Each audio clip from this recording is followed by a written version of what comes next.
using yet. All right, let me just get off this. All right, new show. Everybody refresh.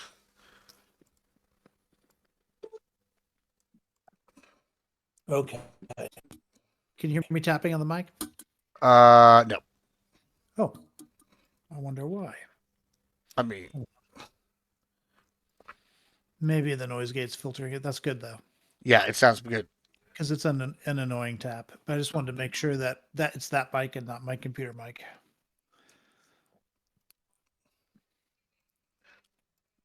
That was something, bro.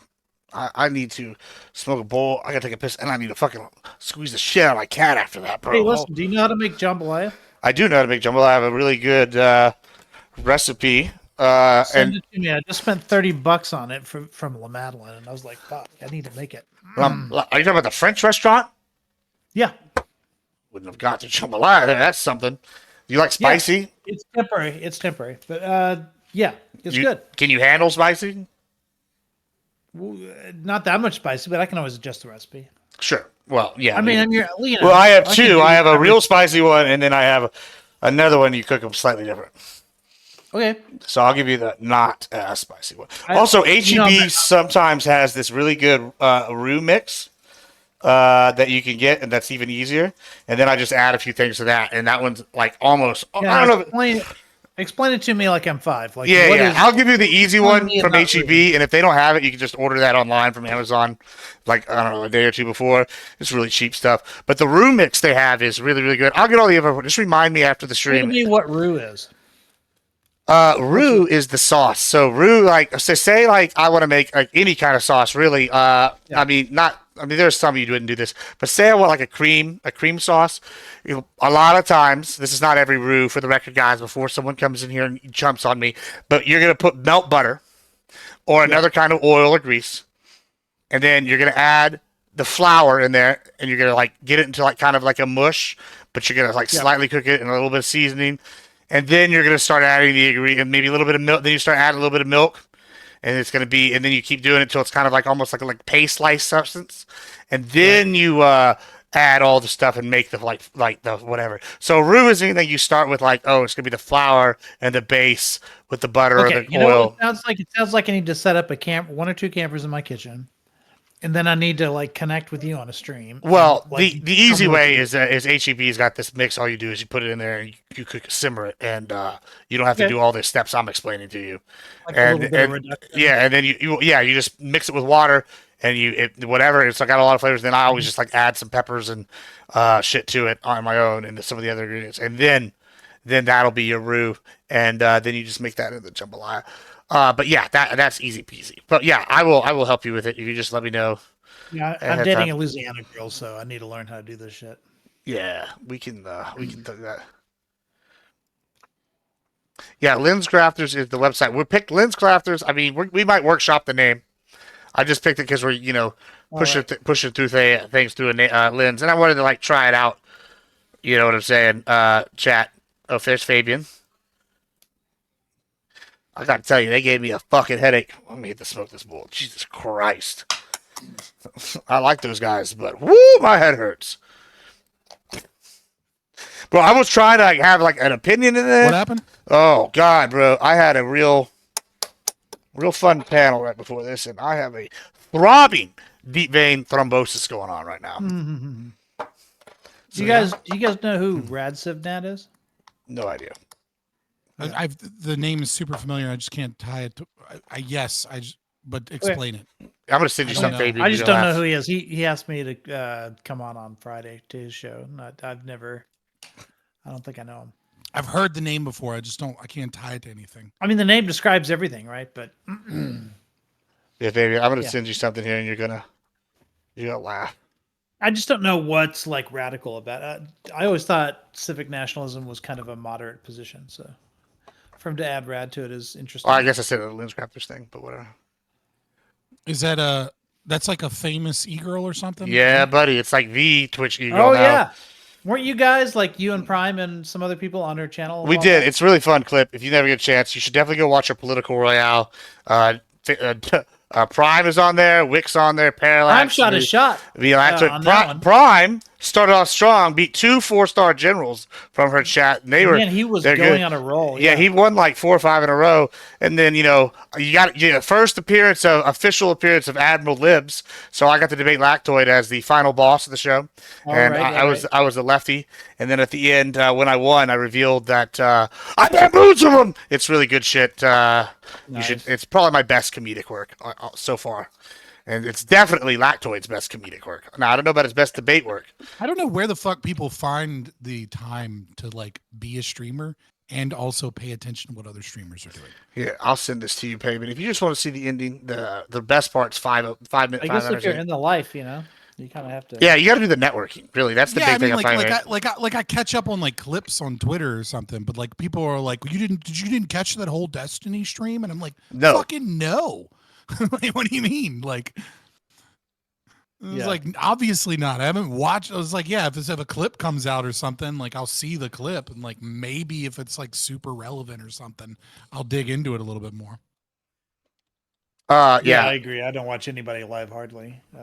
It's always somebody says something, so I go find a clip, and that's that. I mean, streamers have too much content. You don't have your camera on, right? Yeah, he's working on it. Sorry. Yeah, I'm trying. Sorry, I'm taking a moment. I need like 2 minutes here before we get started. After that, I'm gonna wild bullshit. Y'all can just. I'm sorry, chat. Y'all, I'm gonna be boring for 2 minutes. I gotta mentally recover. I'm gonna hit this bull. I'm gonna squeeze this cat. And then I had to end the stream mid because someone used an N bomb. And then I was like, bro, whatever. And he lives here in the same town, so he's like, it's because I'm from this part of town, which I've been smashing chick from that side of town, so I understand. But still, whatever. He got mad, and anyway, can't be doing that. But whatever. And then I guess him and Pit Temple just did not like each other, and it was real rough. And I was supposed to be like a participant and not a moderator, so like. And then I ended up. It was very stressful. It was good content, but my head hurts. Go ahead, Ike. I'm sorry. Yeah, your streams can be a little bit risky because you've got people who aren't normally on Twitch, so like they don't understand. Well, this guy's a YouTuber. Like you've got a lot of normies sometimes. If he's a YouTuber, then he fucking knew better. Yeah, he knew better. He just was like really raging. Right. Yeah, and so like we got like listen. Yeah, but you've got like a lot of the e-girls you bring on are really just girls who touch grass, and so they. Well, the e-girls, most of the e-girls stream. They might be streaming because you can't be an e-girl and like not be online. Then you're just the girl. Yeah, and I mean, and then when I do makeup. Yeah, but you've got a lot of girls who are like that, right? Like basically the only time they're online is when. But like, well, some of them sure, but not posers. Well, those are hold on. So you're talking about two different things. So sometimes, yes, I will get girls like Abby, for example, where she's like she watches streams and she doesn't go on them, but she's like a high level business executive for a major diamond company, and I thought that she was probably as economically savvy as Econo Boy. Cool. Now she's already public relations trained. I'm not worried about like her, right? There is a group of girls that are like just like hot chicks, but we usually when I bring those on, those are like in person, like people because like I know them and like That's what I mean. And those people I don't ever really worry about because it's not gonna get like heated enough, and if it's gonna get like hoochie mama enough, then I'm gonna go to Kick because that's good money for over there. So like but whatever. I'm not worried. But where I do have problems is. When you get two fucking, for lack of a better term, people that don't like each other, everybody thinks Gibbs is going to be where everything's going to be fine to throw at each other. And for the most part, that's true. But then they're like, then they get actually their feelings hurt. And then they fucking go off on a tangent that gets me banned. And we're not having none of that. Also, y'all are in politics. Well, go hit your bull. Yeah, I'm ready. I'm ready now. I hit it while we were talking. Oh, I wasn't paying attention.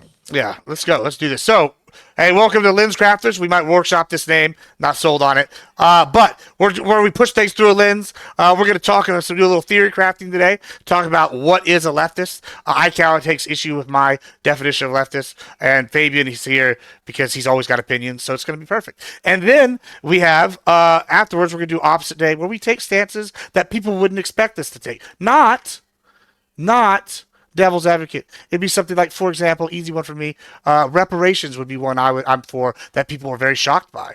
But we don't have to go into the reason because that's not the one we're talking about today. We're going to be talking about positions. Y'all will have to wait till that segment to see what positions we're pushing forward. So you wanted to start with theory first, Fabian, or do you want to start with the opposite?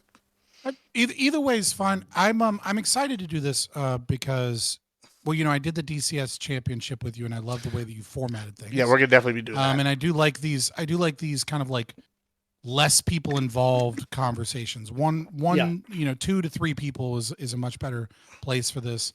And and so I think this should be fun. And so I'm ready to.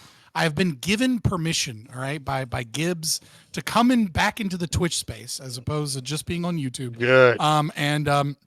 And be a nerd, right? Like to be the nerd that I want to be, so I don't have to scream because that's what I like to do. So yeah, we'll see how this works out. Normally I don't stream on Tuesdays, but if I like this, which I think I am gonna like this, it might be like a late night Tuesday stream thing for me regularly. So, but normally I stream a little earlier. If you guys want to check me out, Fabian Liberty on YouTube, and I'm usually streaming Monday, Wednesday, Friday with the occasional like Sunday fun day or something.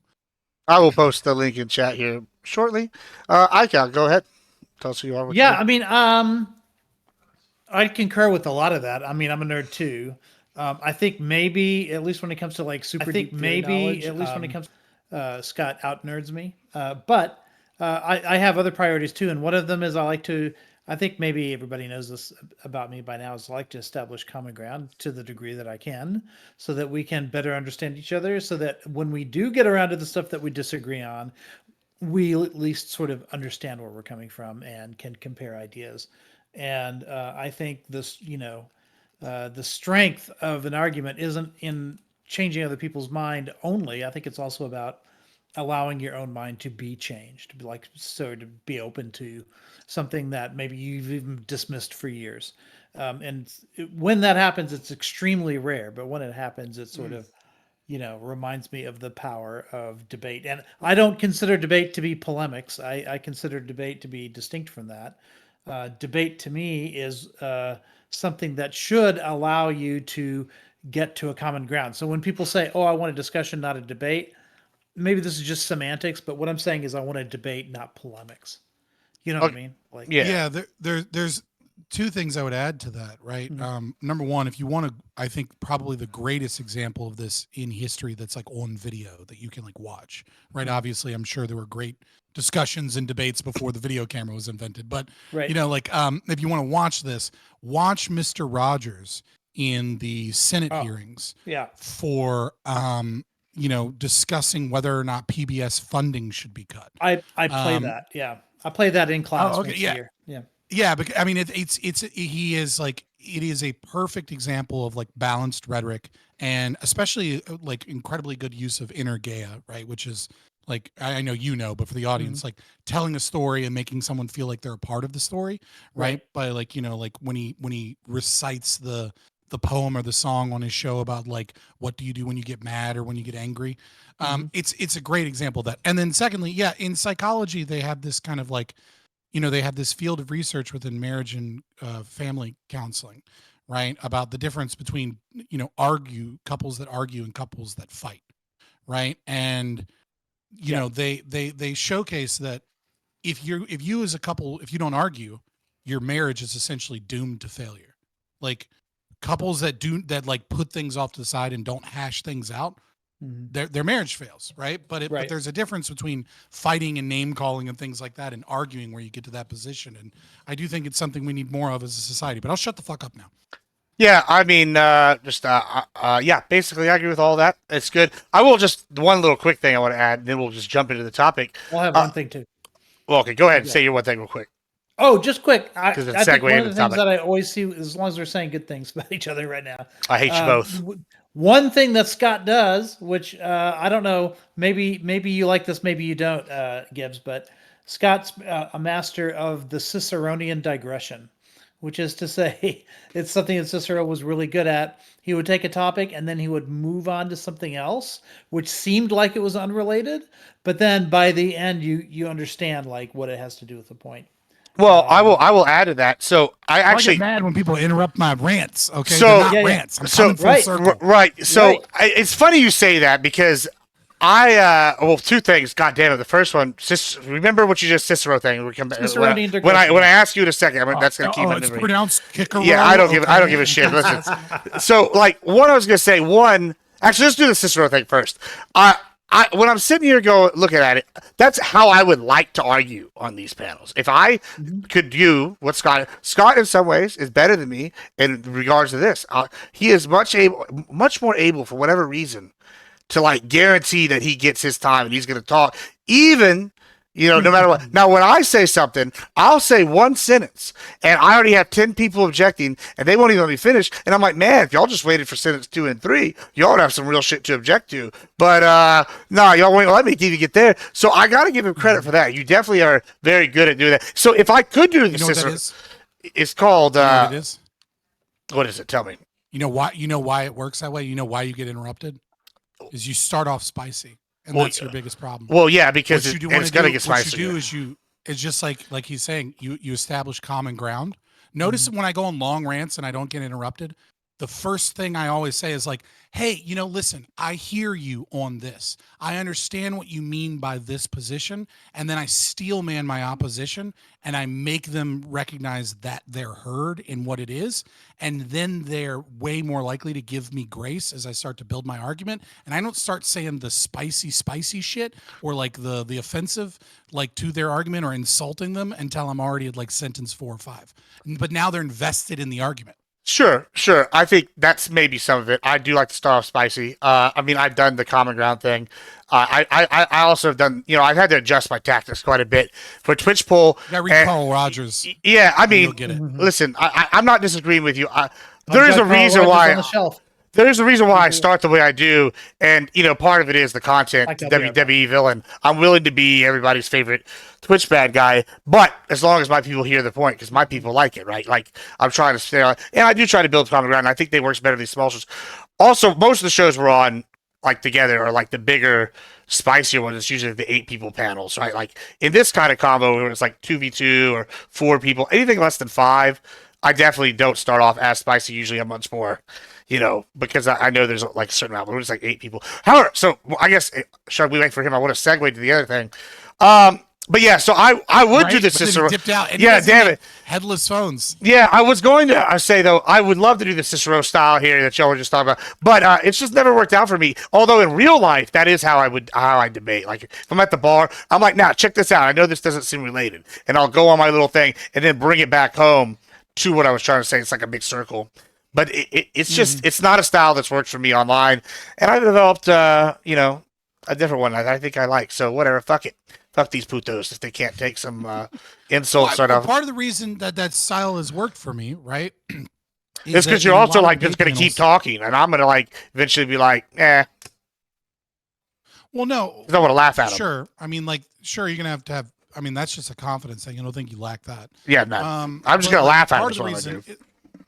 Well, part of it is kind of the reason why I'm here, right? Which is that like a lot of times people are somewhat invested in what I have to say to a certain degree, because they have no idea what to fucking expect from me because they haven't really been exposed to like deep ANCAP ideas. And so like that, I kind of get in a way I get attacked by everybody because I'm against everybody in a lot of panels.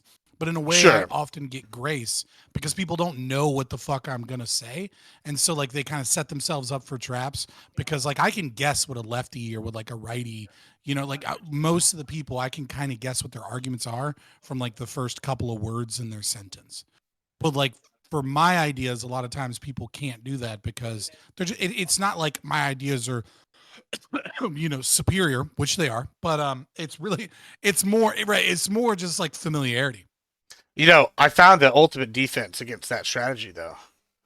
It's just What's that? not know what you're going to say before you say it, and trust that it's going to work out. Like that's like Trump's speeches. It's just a stream of consciousness. We're getting there together. Boys. yeah. Listen, I know where I want We're to gonna go. riff it. Yeah, I know where I want to go, right? But I don't always have the map, planned out ahead of time. And that it's really hard to argue against fucking the Joker because, whatever the fuck, you know what I'm saying? How do you argue against chaos? ICAL, you're killing me here. dude, right? Like he's like having a I was like conversation in the so background, ready. like, I was so ready. with an open mic. All right, there he is. There he is. There we go. There All right, we go. cool. Let them old man knees get back into the seat. Yeah. So All right, my Yeah, Carl there we Rogers go. is- cool. Yeah. So you missed all that, but whatever bullshit. But here. Dude, were you looking for your But I Carl did. Rogers? Oh my God. So so as a segue for my next Hey, one, listen, like for 5 shows in a row, I showed you my little porcelain cup that I got from ANCAP, and not once did you laugh at my joke. Not once. I know. I don't remember that. I'm not gonna lie. I had a little. ANCAP is a famous like sort of porcelain firing company. You know, I'm a coffee nerd, so I got it's like 6.5 ounces. It's perfect for cappuccino, but you can tell if it's an ANCAP because at the bottom it'll have it. It's a French. I like coffee a lot, and I wouldn't have known that shit.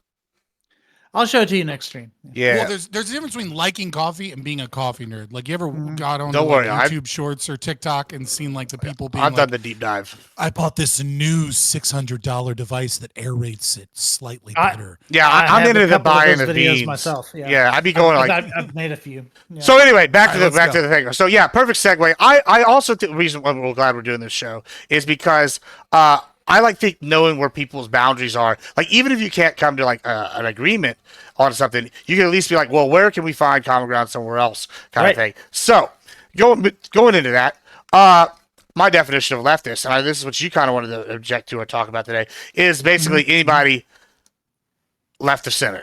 Right, because that's what it is, and that's at any time in history. So you might be a leftist or whatever at that time period, but whatever. So anyway, leftist or whatever. And now I don't feel like if you're on the right, it's important to differentiate between all the different groups. Now I will admit there are other factions. So it's leftist, big tree, and then there's liberals and leftists and all these other different names that they want to call especially just like on the right. There's that, right? However, I as a person on the right don't find it necessary to disagree because anybody left the center is definitely going to be against 99.9% of what I want, right?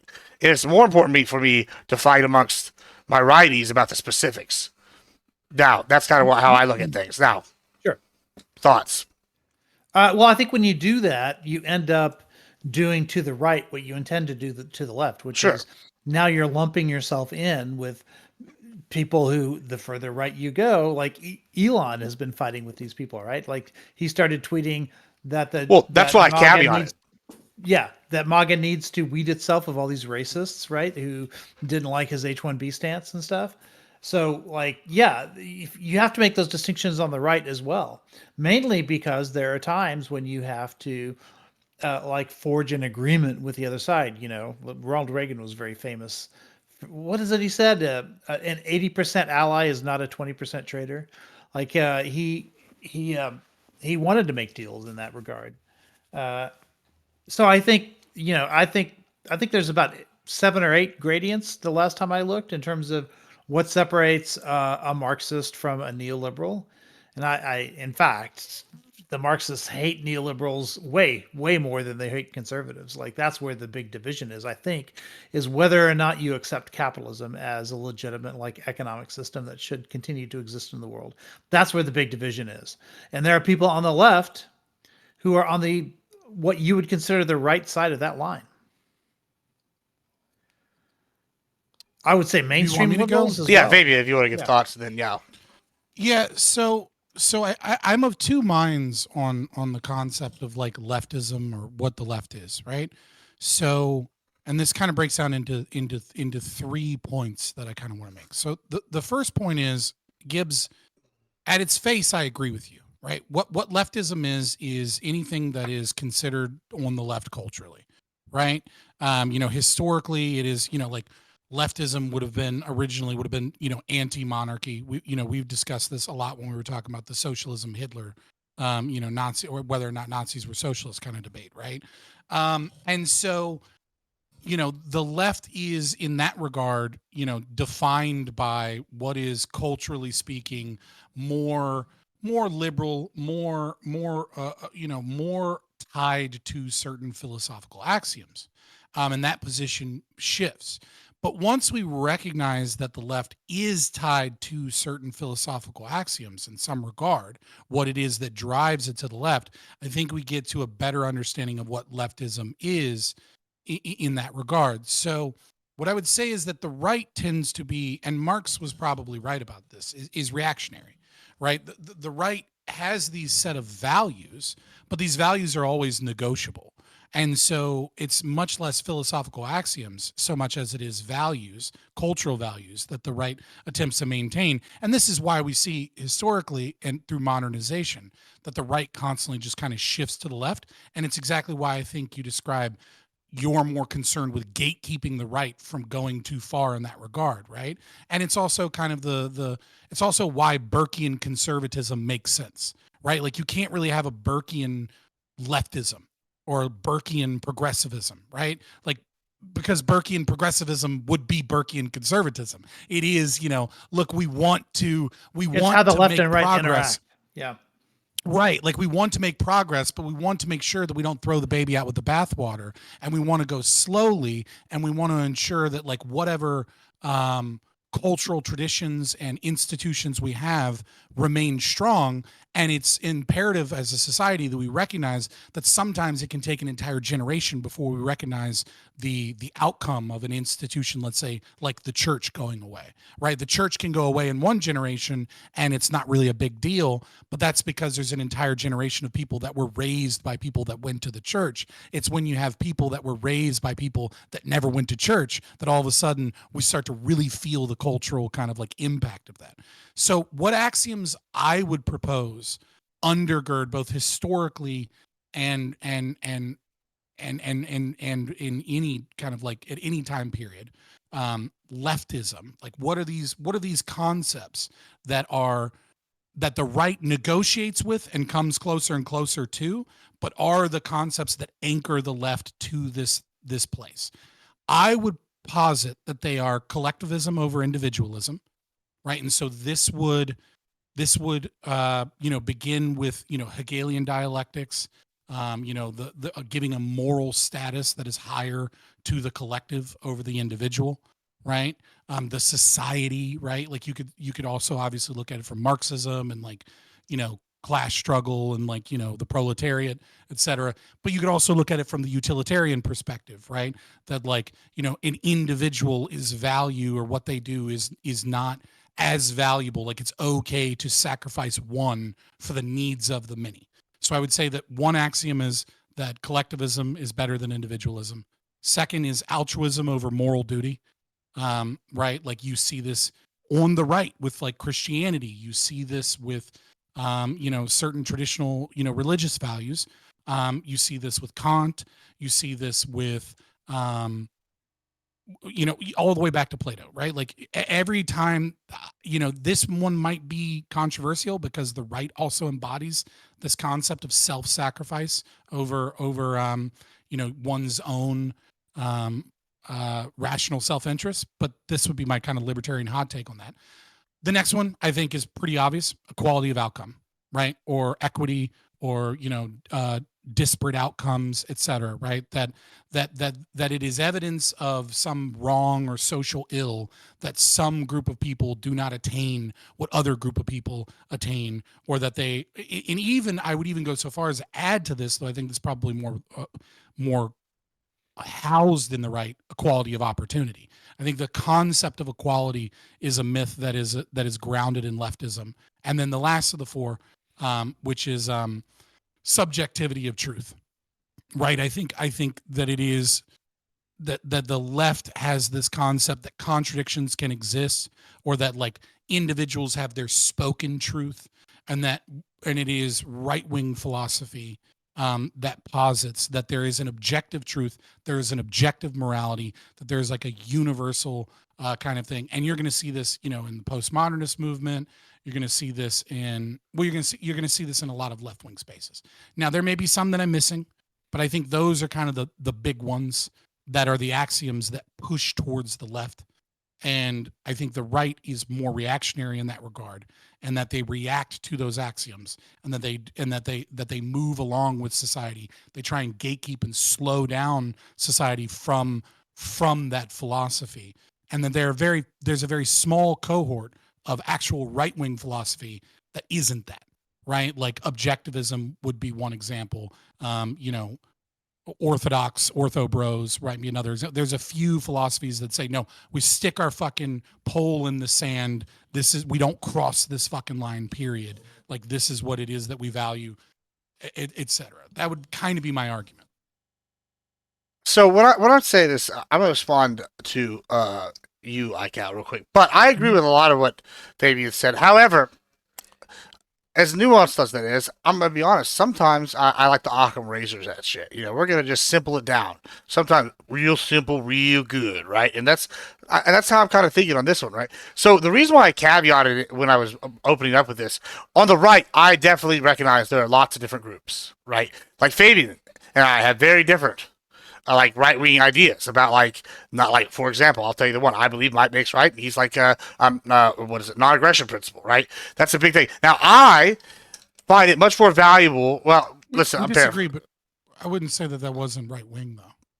No, I know you would. Right, that's not what I'm saying. Right. Oh, So, okay. so what I'm saying is, to me, I find it much more differential to differentiate between the right wing people, right? Because those are the ones that I need to find the common ground of and figure out who I can work with and how, right? Like, I don't want to work with, say, I don't know, some like right wing South will rise again types, right, to get shit done. So I find that much more useful who I can palate. Now, on the left side, right, it doesn't matter to me. Now, I know they have the same kinds of little divisions and factions. To me, I don't find it useful, and it drives leftists insane online in this space when I basically just lump them all together. Liberals, leftists, socialists, communists, whatever. Doesn't matter, because most of what they believe in and want to accomplish, anything past a certain left of center, is basically abhorrent to me, right? And they're not going to like what I want.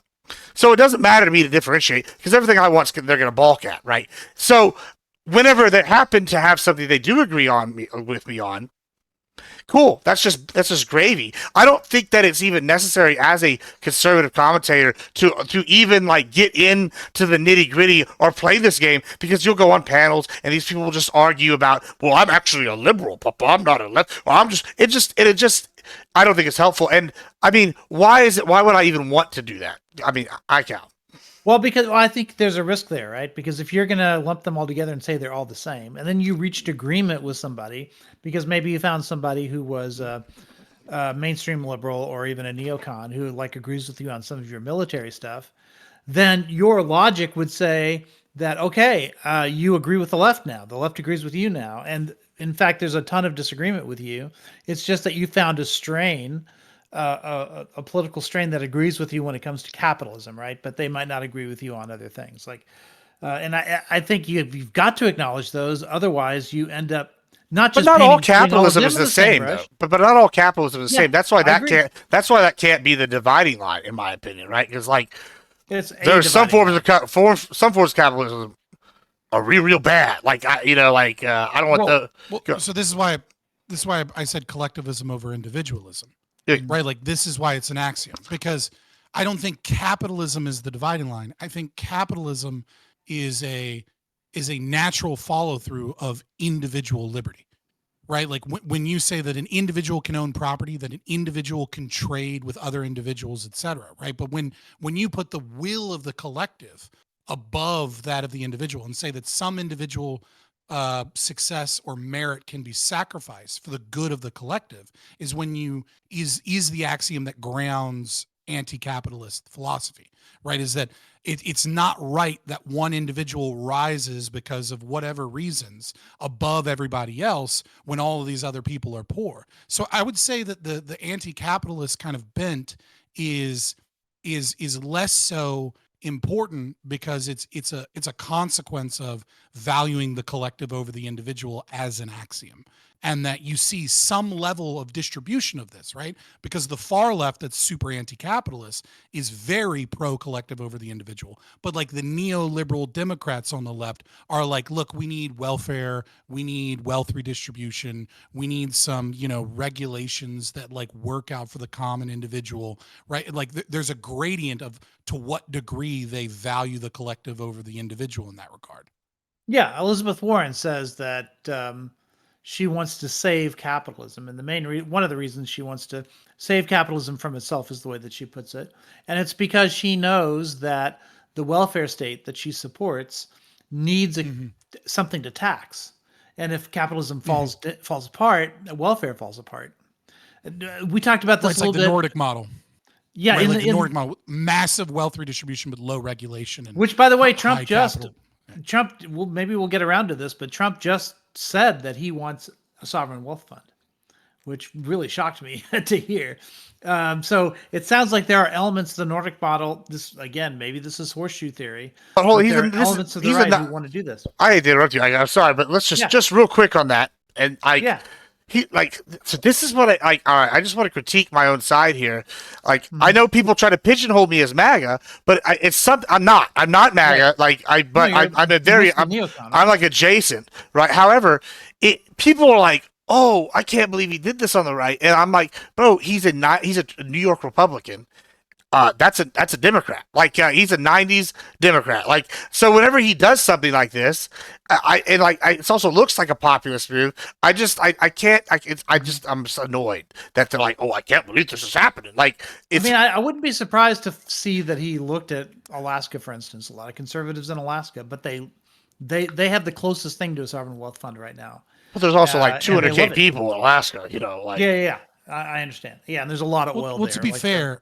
To be fair, America has always had agencies that have wealth funds, right? Like, for example, like, I talk about this fairly often, like the CIA has In-Q-Tel, right? Like, so, we've always recognized, obviously not but like we've always recognized that certain agencies, especially those that do covert things, have a vested interest in having their ability to utilize investments as a form of power in other regions, right? Which is why we let the State Department and so we have an incestuous relationship with NGOs and wealth and investment firms and things of that nature that are kind of like arms of the state. So I don't actually think the sovereign wealth fund is as big of a step as people think it is, but it is a very symbolically a very like what like if you're a right wing capitalist kind of like what are you doing with my taxes kind of guy.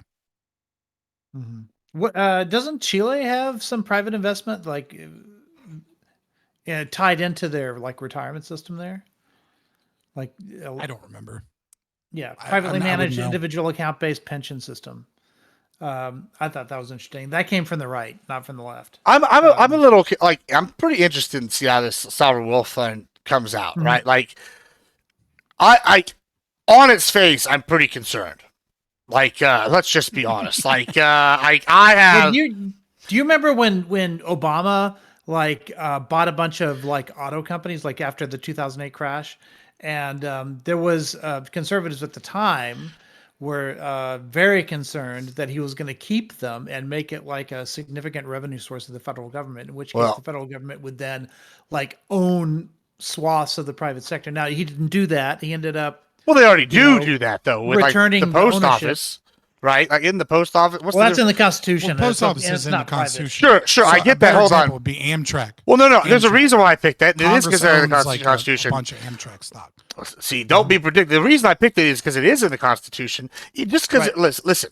So that's establishes constitutionally right now. That's the precedent that even like Amtrak will like look back to them being able to do anything in the private sector in the first place.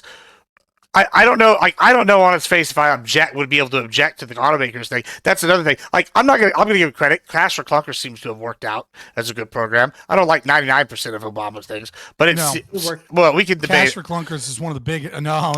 We can letting that go. Sure, we that was one of the biggest failures in the Obama presidency. Well, once again, it depends on where the money lies. But anyway, so I feel like I can see things once again that go on. Like on the surface, I'm very concerned about the sovereign wealth fund, like as you said, as a tax-paying American, right? However, the difference between me and David, because I'm not an ANCAP and I do like some really small government.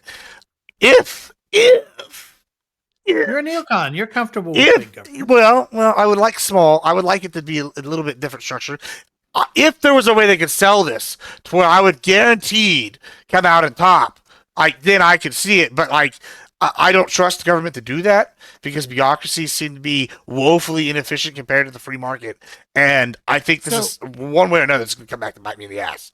So this is where I think I mentioned this last night when we were on Prime's panel, right? And I think it's really important that we start to view this. A lot of Trump's decisions only start to make sense once you recognize that he's trying to like start the American empire and he's trying to divest from like the global. I agree with that. Right. And I think the sovereign wealth fund is an investment arm of the state. And what an investment arm of the state is able to do, you know, and this is descriptively speaking, because obviously I'm not for this. Right. Of course, yeah. Right. But what it is it is a counter to institutions like the World Economic Forum. Right. It is a counter to globalist you know, or like billionaire investors that are like tied with each other and like, you know, working together towards like UN sustainable developmental goals 2025, you know, things of that nature. Is that, you know, when you look at like, you're not going to be able to defeat diversity, equity, inclusion initiatives, right? Just by saying, let's ban DEI, because they just rename it, right? But what Sovereign Wealth Fund does is it allows the state to get involved in investment firms, and it gets to essentially utilize taxpayers and funds to pick winners and losers in investment capital markets, right? So when BlackRock and ARK and, you know, oh God, what's the other big, huge investment firm? I can't think of their fucking name now. It doesn't matter, right? When they disagree, right? And one goes hardcore on like ESG and the other one doesn't. And then the president makes executive orders that say that we're not involved in DEI. Well, guess what? The Sovereign Wealth Fund has to divest from an investment firm that's pushing something like DEI and move into their competitor, which gives them more capital to work with, which gives them more. You see, you kind of see what I'm saying? So you can actually push market things in a way against what a lot of global initiatives are doing.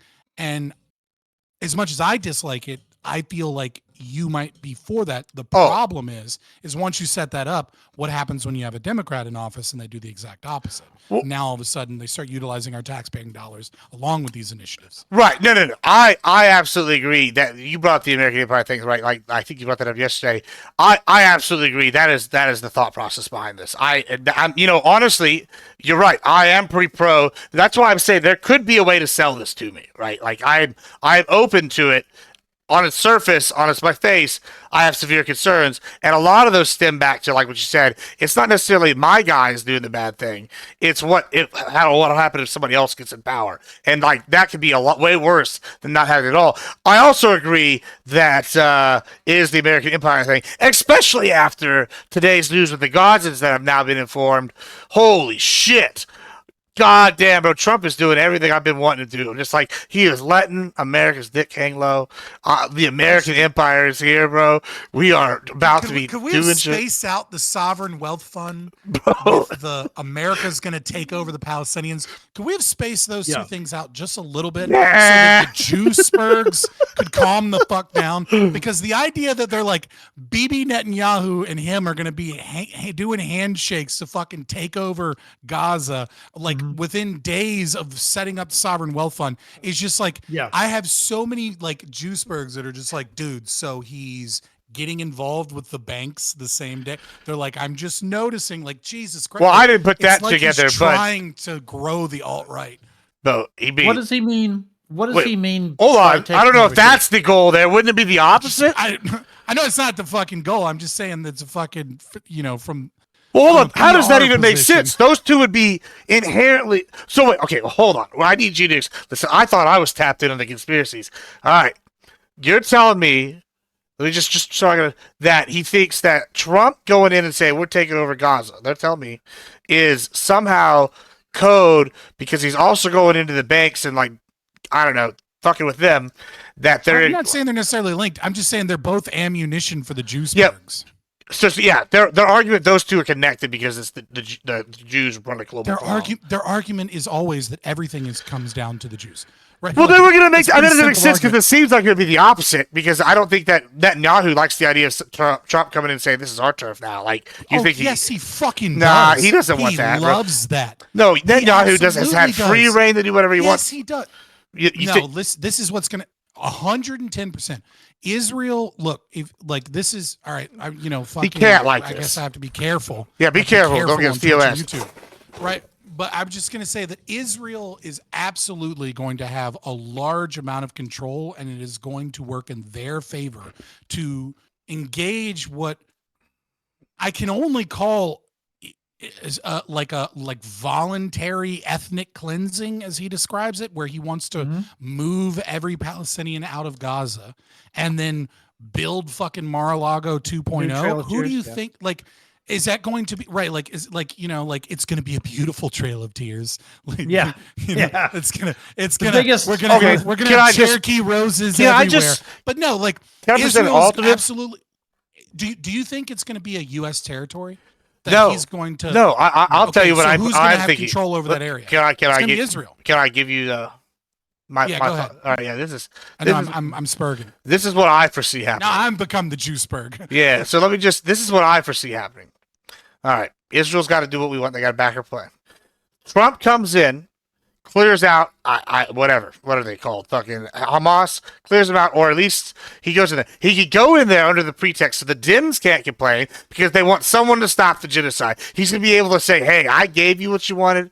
We stopped the evil IDF and the evil Jewish ethno state from killing them. I did it. You can't bitch at me. Win." Then he's gonna turn right around, tell the Jews, "I have secured Israel from Hamas. You couldn't do it. I did it. So Americans had to die. Now you owe us, right? Ticky tacky time, right? So time to give me the money." That's what he's going to do, and he's going to control it until it's too much of a mess, and then he's just going to blame Israel or for whatever happens that goes wrong. It's a brilliant strategy, no lose strategy. Unless it's definitely a lose strategy. Unless he puts not for him anyway. It goes bad. Well, if he does put boots on the ground, he's giving the left what they want. Republicans on the right, he'll at least appease all the people on the right that are going to be like, "Well, he's defeating the Jews because he can stop them." Hold on. In what fantasy fucking world are you living in? That's the self. The left is rational and reasonable. Oh, well, they're not, and isn't just going to say over and over again that it's ammunition. He's owning up ammunition for him, bro. He's going to be, "Look, I stopped him. Your president wouldn't stop him. You wanted this genocide stopped. Trump came and did it." That'll work for the right. That'll work for the right, but that's not going to work for most people, especially when like no. And it's also an area that we like that's already lost. Like it's not like they're gonna have any problem. He probably knows where every one of those new Hamas party people are sleeping right now, right? You know, I mean, it's so the issue. The issue is like who's Trump going to take them? Yeah, I mean, yeah, our military probably does. You think that we're not watching that region after it's been bombed to hell? No, there are very few intelligence agencies with capability of the United States, but the one that is greater than ours is Israel. Like they're the ones who know. Yeah, allegedly we share all the information with each other. Sure, but I'm just saying we're not giving them anything they don't already have in terms of intelligence. So they're the ones who we have give them that. resources sometimes, but if we had boots on the ground, does anybody remember Beirut? 1983. Yeah, what about hundreds of Marines? I wasn't born until 7 years later. I know about it, but yeah, go on. Yeah, I know, but you read books, like you know right. what the history of the region is. I don't get the correlation. Ronald Reagan capped like a base in Beirut, and it was bombed. Like 321 Marines were killed in that incident. And Reagan's reaction to that was to turn tail and run. And we haven't had a presence there in that part of the Middle East until, well, now we still don't. So if Trump reverses that and starts putting American troops on the ground, and we have a similar result.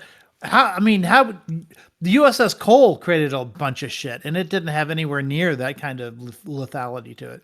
So you can imagine what a repeat of my issue is this: is that Egypt's not going to take the Palestinians, right? No matter how much blustering Trump does, because Egyptians hate Palestinians. They also like that it stresses Israel because they hate Israel. So they hate everybody involved. They have no desire to take them. But then, of course, there's also, Israel has not, like after the Nakba, like Israel has not like worked in any meaningful way in resettling Palestinians on land that is rightfully theirs, where they've been moved since then, right? So you have generations of people with deeds to property that they own. And Israel hasn't like set up a court to determine who was and wasn't a terrorist and who was, who deserves their land. It's just been given to other people. and Jordan's not going to take them because, well, you know, Well, last yeah, time too many. Jordan took in a bunch of Palestinians, they tried to fucking assassinate their monarchy, and then when they kicked him out, they started a civil war. PLO started a civil war in Lebanon and genocided a bunch of people. So clearly, Jordan doesn't want any fucking thing to do with them. Lebanon isn't going to take anybody because Lebanon doesn't have the infrastructure to even do it. Hezbollah has, wants there to be that strife in that situation. So, a majority of their neighbors in the region are not going to fucking take these people. If they do get taken by some Arab nation, they're going to be separated by multiple countries in terms of territory, and there's not going to be a resettlement effort. Can Trump successfully do it? Potentially. It's going to cost a lot of money. It's going to cost a lot of lives, and it's going to cost a lot of political clout. And I don't know what we would gain from it. And I'm pretty goddamn sure, and I don't think this makes me a conspiracy theorist, to say that Israel is going to have a large hand in it, and is probably going to have most of the control over that region whilst we're spending most of the fucking money. So, all right, just real quick for me, you don't think this is so? What about like all the Muslims that voted for Trump? You don't think this is his carrot to them? Like that's what I don't know. I feel like depending how he spins it, that's how it's going to go down. But yeah, so anyway, back to the meta combo. Yeah, maybe if he magically, just real quick, but if he magically is able to pull out of his ass, because sometimes him and Jared Kushner do shit that nobody expects, right? So there's always that dice roll, that snake eyes, right? If he magically pulls out of his ass like a temporary resettlement in a nearby region and is able to get like a 2-state solution out of this whilst building up their infrastructure in Gaza or something, then yeah, obviously that would be a historical, one for the history books landslide victory for the Trump era, for the next 100 years would be talking about it. I just don't think it's, as you stated earlier, Occam's razor. I don't think it's the most likely outcome by a long shot. Yeah, I guess my simplest is you can just tell the Muslims here, hey, I stopped the genocide. Tell the lefties, I stopped the genocide. He's gonna sell it to the right as they're already lost, it's already done. We're just like a police action.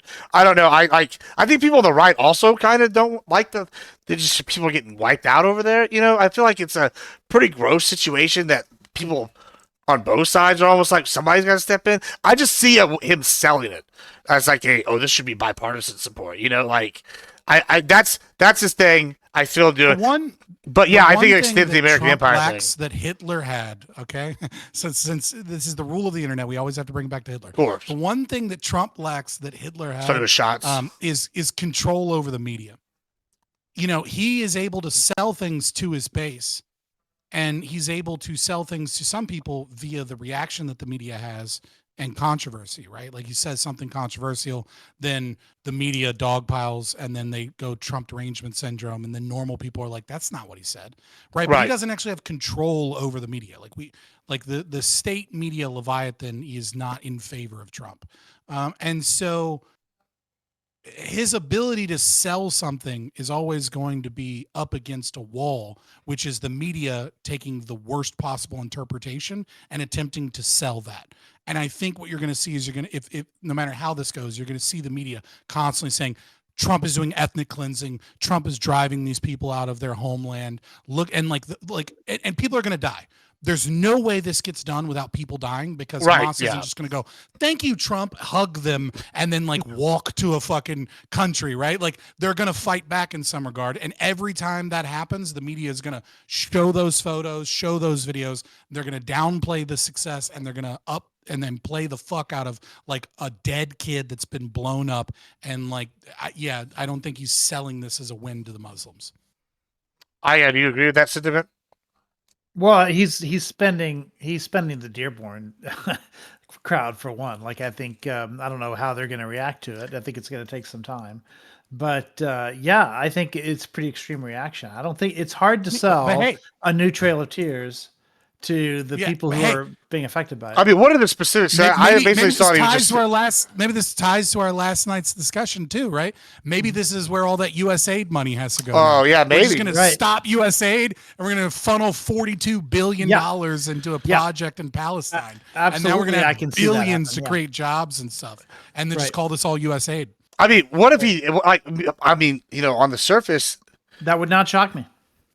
if he made Trumptopia or Mar-a-Lago 2, Trumptopia. I'd be like in fucking Gaza, bro. Like, and it worked. Could you imagine though, like how much ego if it came out like, hey, listen, we give you all these streets, all this stuff.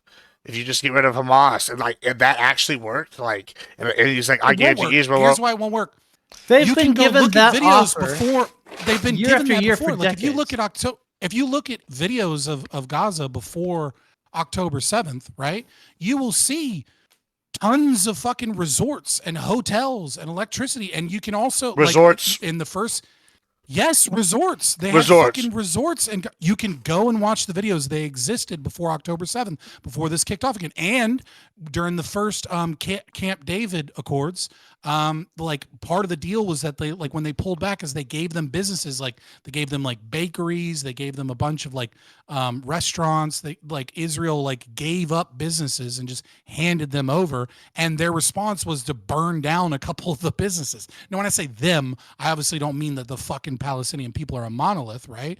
But like that shit existed before October 7th, and you don't hear about it. And the reason you don't hear about it is because it's not in the political interest of like our media institutions and pundits to showcase that. Yeah, my chat is saying that I definitely don't have the right vibe on this. Apparently, it's very much New American Empire, which, depending on how that goes, I'll have to read it and see exactly how I feel about it. But I'm pretty pro New American Empire in general. So, yeah, that would be the selling point for the Sovereign Wealth Fund in general. Yeah. We got off topic as a motherfucker. Yeah, that was good. That was good. But yeah, you're right with the No, American but I Empire. think you breaking did news, that. though. It's I think you breaking brought news. that in because they may be linked. Yeah, because they are linked.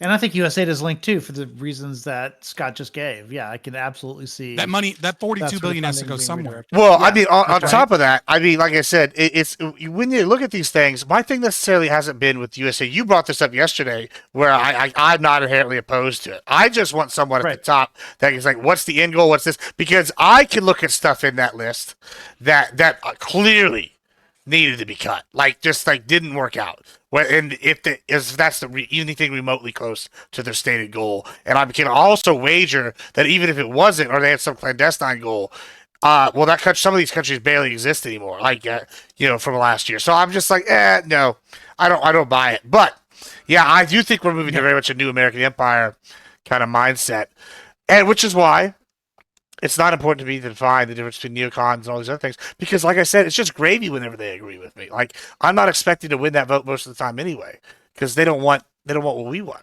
I mean, you know what I'm saying? Yeah, I mean, like if we're wrapping up the first topic, Yeah. I would reiterate kind of like those things to be leery of, because I think if you recognize that the right is, as Marx kind of showcased, like reactionary, because their values fight against left-wing progress and goals, and so they react 2 steps forward, 1 step back, right?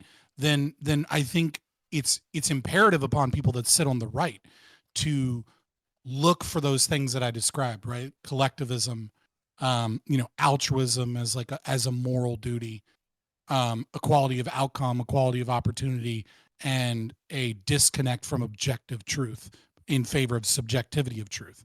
I think if you're sitting on the right, those are the things you have to be leery of if you're trying to keep the right from becoming the left. So I think this kind of highlights like your position as opposed to Gibbs, right? Because if it is collectivism is one of the main axes upon which we make this judgment, like isn't the military itself a collectivist enterprise, right? Like that makes you pretty consistent on that issue, right? But it's I think with Gibbs it would be in tension with the rest of what. Yeah, right. It's an Conservatism asymptote, right? says So that it like believes in. that's why when we were talking about capitalism, and it was like the neoliberals are capitalists, sort of, because none of them are capitalists unless they're an ANCAP, right? They're not true. They're not for like Adam Smith, Wealth of Nations, free market capitalism with no government interference whatsoever. Neoliberals and neoconservatives both are comfortable with big government.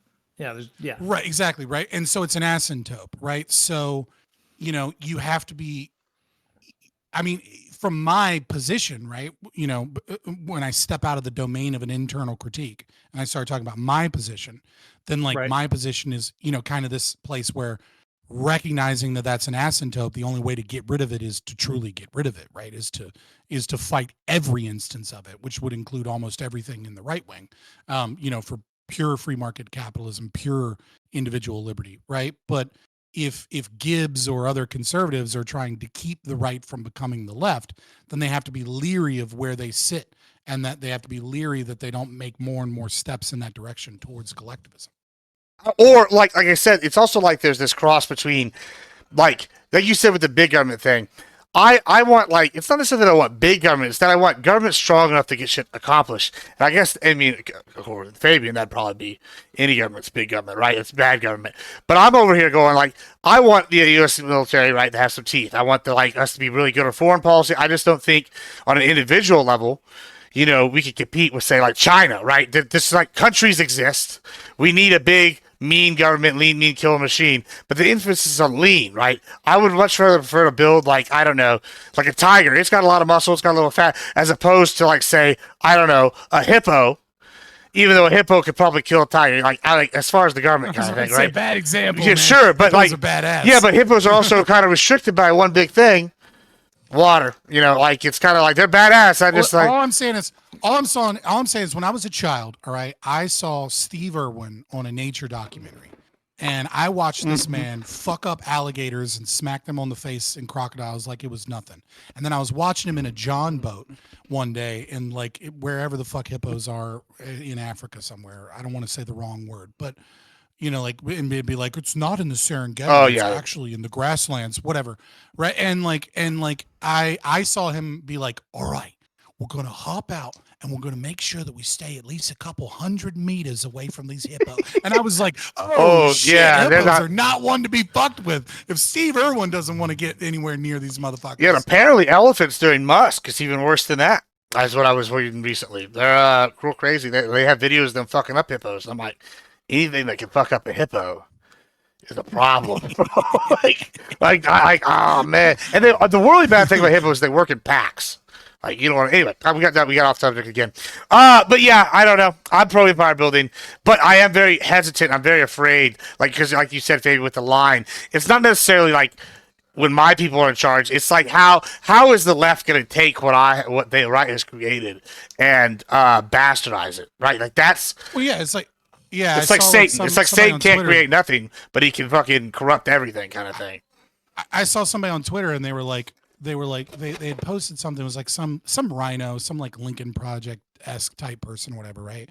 And they were like, they had like quote tweeted some breaking news about something Trump was doing. I don't even remember what it was, but it was something they disagreed with, obviously. And they were like, I've never been proven more right. How my greatest decision was to vote against Donald Trump. And I was like, dude, you lost. Like your Starbucks, your choice to either buy or not buy Starbucks has had more of an effect on the world than your vote against Trump, because that's how this constitutional republic works. It's like you lost. You were in the 48.6%, and because of that, you have to suffer under the yoke of everything that Trump does. You have no fucking choice, and he has control of the guns now, right? Like, and it's true as true for the left as it is for the right. Is that like every investment of power that you give to the state is power that will eventually be used against you unless you die tomorrow. Yeah, I mean, it's concerning. But, okay, any closing thoughts on this one before we switch over?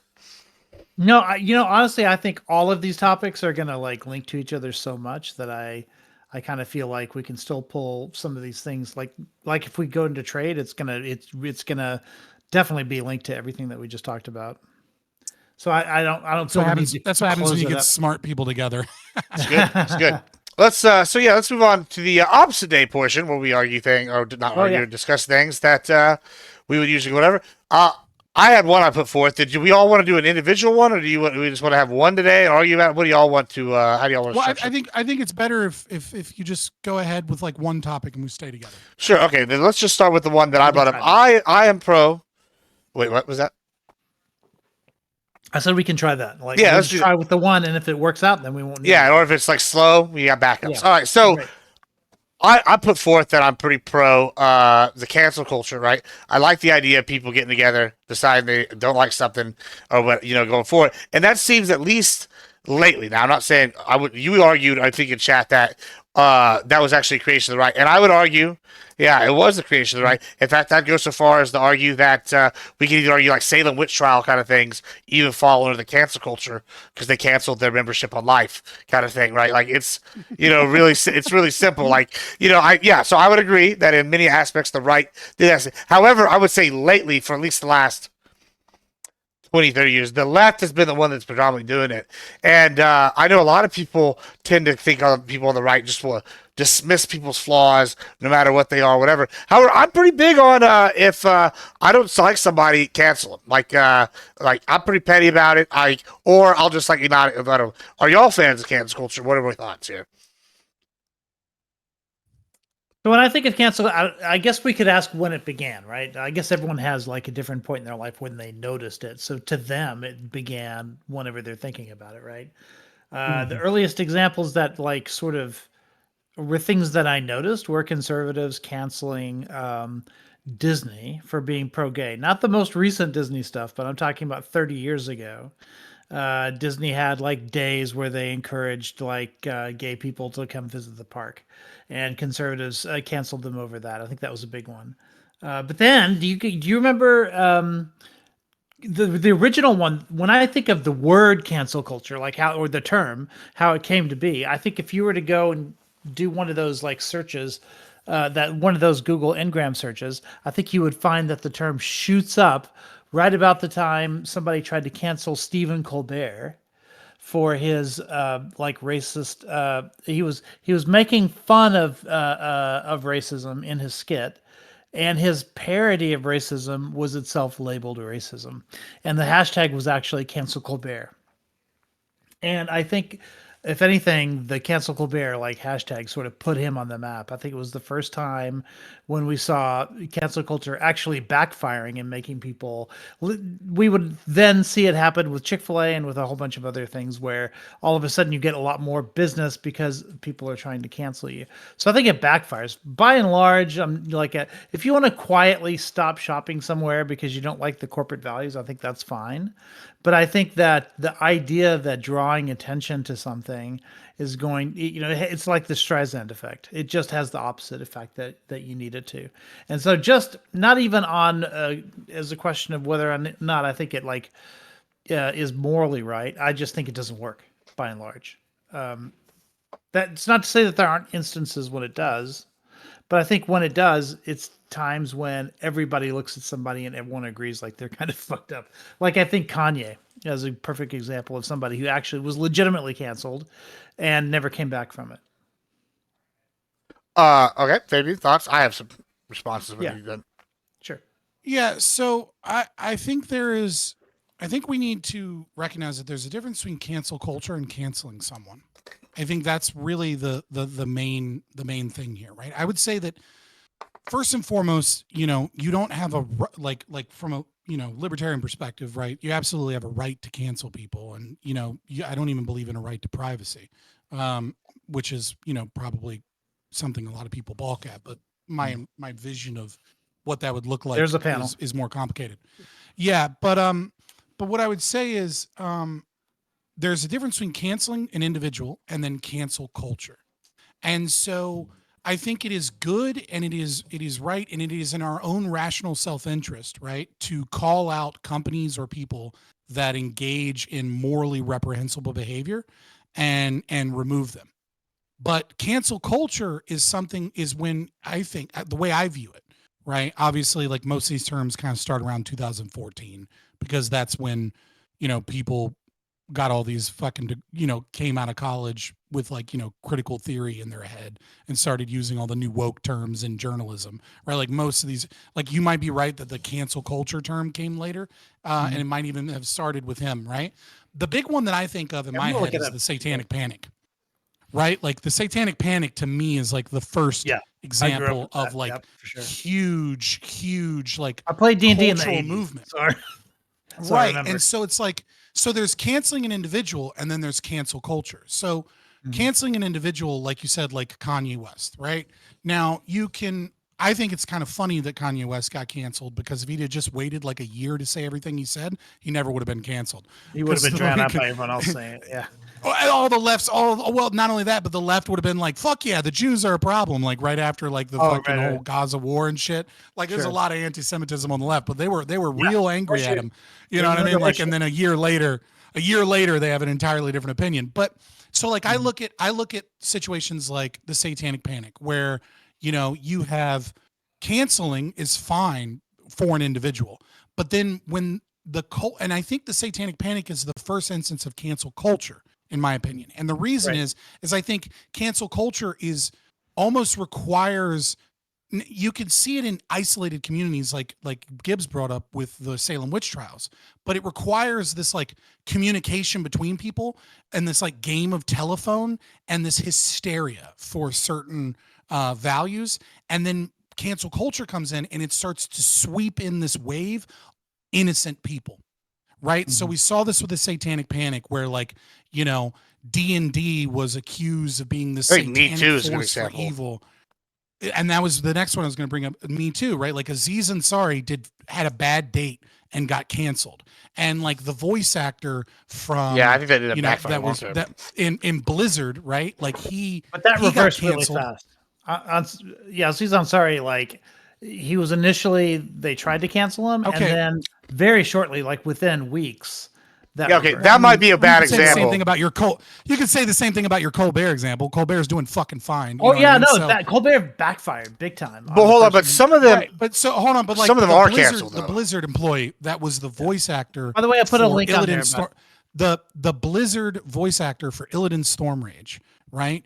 Now, Blizzard is a company that we found out a few years after the Me Too movement had things like cube crawls and was legitimately sexually harassing women and had all of these fucking problems. And yet, cancel culture didn't go after Blizzard Entertainment or Bobby Kotick. It went after a single voice actor based off of accusations on Twitter from an ex-girlfriend whom he was in current legal litigation with because she was a stalker that made up lies, and he proved all of everything that she said wrong in court. And Blizzard never apologized. They sacked him. They got rid of his royalties. They got rid of his monies and his ability, and then they hired a shitty voice actor. Like this is the problem with cancel culture. Like canceling an individual is good when they are engaged in bad behavior, because that's the market expressing their disagreement with it via the voice and via with purchasing power. But what we have to be careful of is when when our hysteria, when our culture starts to try and just look for people, it starts to try and find people to cancel. And the social media domain is like a step up, I think, from the Satanic Panic. Not necessarily in terms of that it's worse than Satanic Panic, but that the connection and the capacity for that hysteria is worse, because now we have algorithms and echo chambers and like a constant stream of like people's opinions. And so, I would say it starts with the Satanic Panic is kind of where I would begin. I'll put the link in the side chat. It starts like the year after the cancel Colbert thing, like the term cancel culture, in terms of the percentage of the time that the word is used. In the English language. Yeah, but so you mentioned when they don't work. I think sometimes they do work. I think a really good example of this is the Adpocalypse on Twitch, right? Which is where we had, Hassan and Frogan and all that bullshit. And then all these companies pulled their ads. Now, we as Twitch streamers suffer a little bit if you have ad revenue, right? Because especially if you have politics on there, you don't get shit now. However, I am actually a fan of this because Twitch is now changed their moderation policy quite a bit on it, right? So on like conservatives are starting to be able to come back a little bit. So I see like results where like, there are different ways to cancel and have cancel culture. I agree the Colbert thing didn't work too well, but some of them, for example, the Dixie Chicks, even if they come back to a certain level, they're never coming back. Like they're never gonna, like people just have them synonymous with being almost traitors, even though they're not nearly as bad as say like Jane Fonda. Like Jane Fonda, it took how long until recently she came back? There are people that have been canceled, and I think it's actually useful when somebody does something so against whatever like the societal norm is, like in this case kind of thing. Like I don't know. Like, okay, let's just take another example here, right? Let's look at the common thing with Destiny, right, coming out, right? It seems like he might be on the way out. Who knows? And he's like, "Oh, I'm going to cause these other people to go." And this is kind of where you get to like, "Hey, are these people actually trying to be swept up?" But if it's like it's either the Epstein Island thing. If they're on a list, are they bad? That kind of is like, well, I guess I see where Fabian's concern comes from. However, in general, I'd rather people like get accused and then they dig up that they're fine later than, let's not even cancel at all, right? Like, right? Like, I mean, you know what I'm saying? Like, if you hear somebody's diddling kids, you're like, oh, that's the diddler's house. Maybe somebody should look into that, right? Like, well, like the problem is that the accusation never goes away, even when you prove yourself right. Like that's the issue is that let's look at the another example of a group of people that were canceled, right? Was the Duke lacrosse team that were I followed that one live. Like the guy that was accused of raping Mattress Girl, right? It's like these people never get their reputation back despite whatever fucking evidence. When the Rolling Stone was involved in both of these, right? Which is probably a big reason why people don't even fucking think of them as a major publication anymore. I don't know, Mattress Girl. Well, Mattress Girl, like she accused a guy of raping her, and then she drug a mattress as like part of a sociology project. Oh, like the mattress that she was raped on around college campus. Then they expelled the guy from school, and they did like an internal investigation, ruined a bunch of the evidence and witness testimony, and like it never happened. But the kid never got his, he had to go to like a bullshit college. Or the Duke lacrosse team. His reputation was like.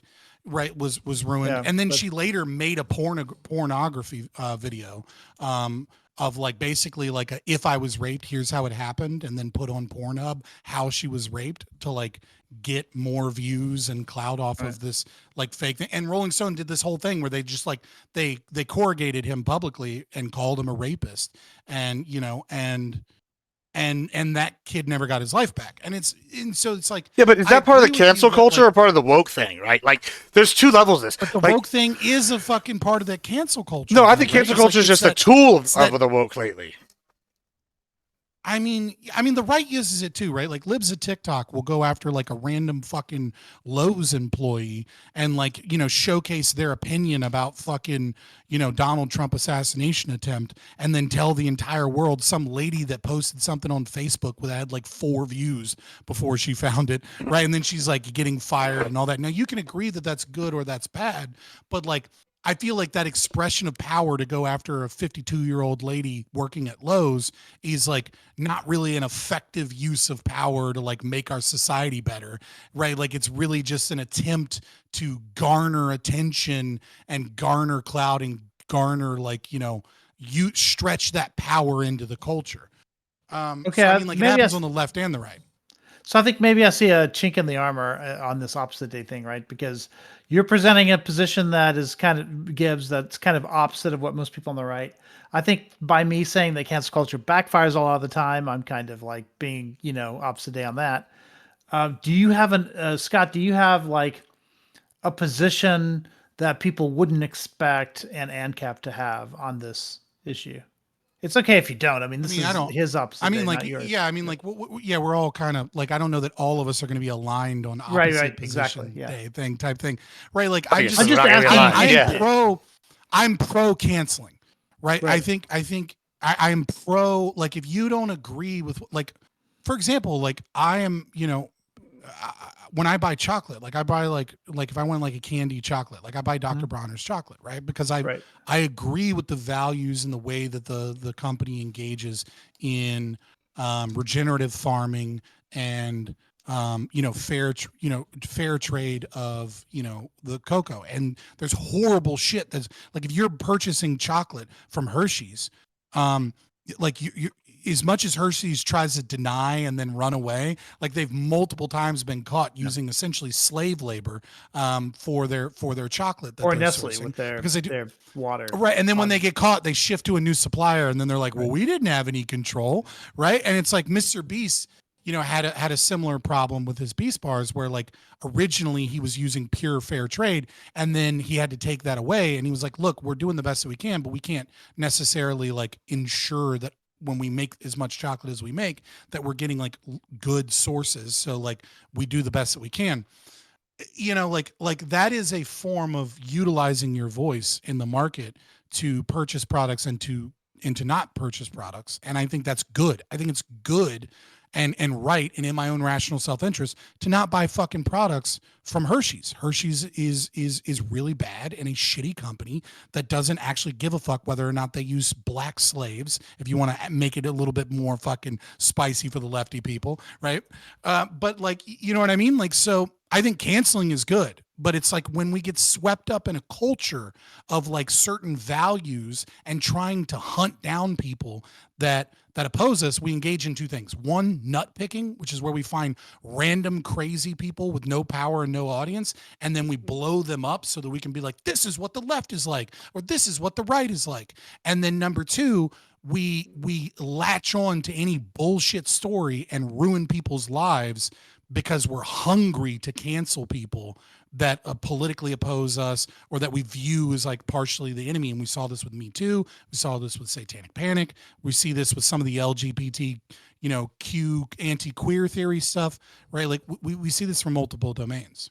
I think part of it too is that we have so many new tools by which we can cancel people, right? Like it's easier to point to somebody. We can debank people. Yeah, it's right. Everything is a target now. And especially like, look at Nick Fuentes, like the dude can't even have a bank account. Like that's that part of that's the government engaging in cancel culture, but also like PayPal and shit like that. So you'll know this, like being a psych guy. Wait. Hold on. 1 second. What? Like, so the government has said he can't have a bank account? Is that because he's a Nazi? Is that why? Not the government. So the government doesn't engage in. I don't know this lore. So him not having a bank this account. This is deep lore. You're gonna have to go into it. I'll send you some videos. Mark Andreessen. Well, I don't know if I want the videos. I just want to know summary. Why does he not have a bank account? So the government doesn't actively engage in debanking because the government isn't since they're not actually in charge of banks.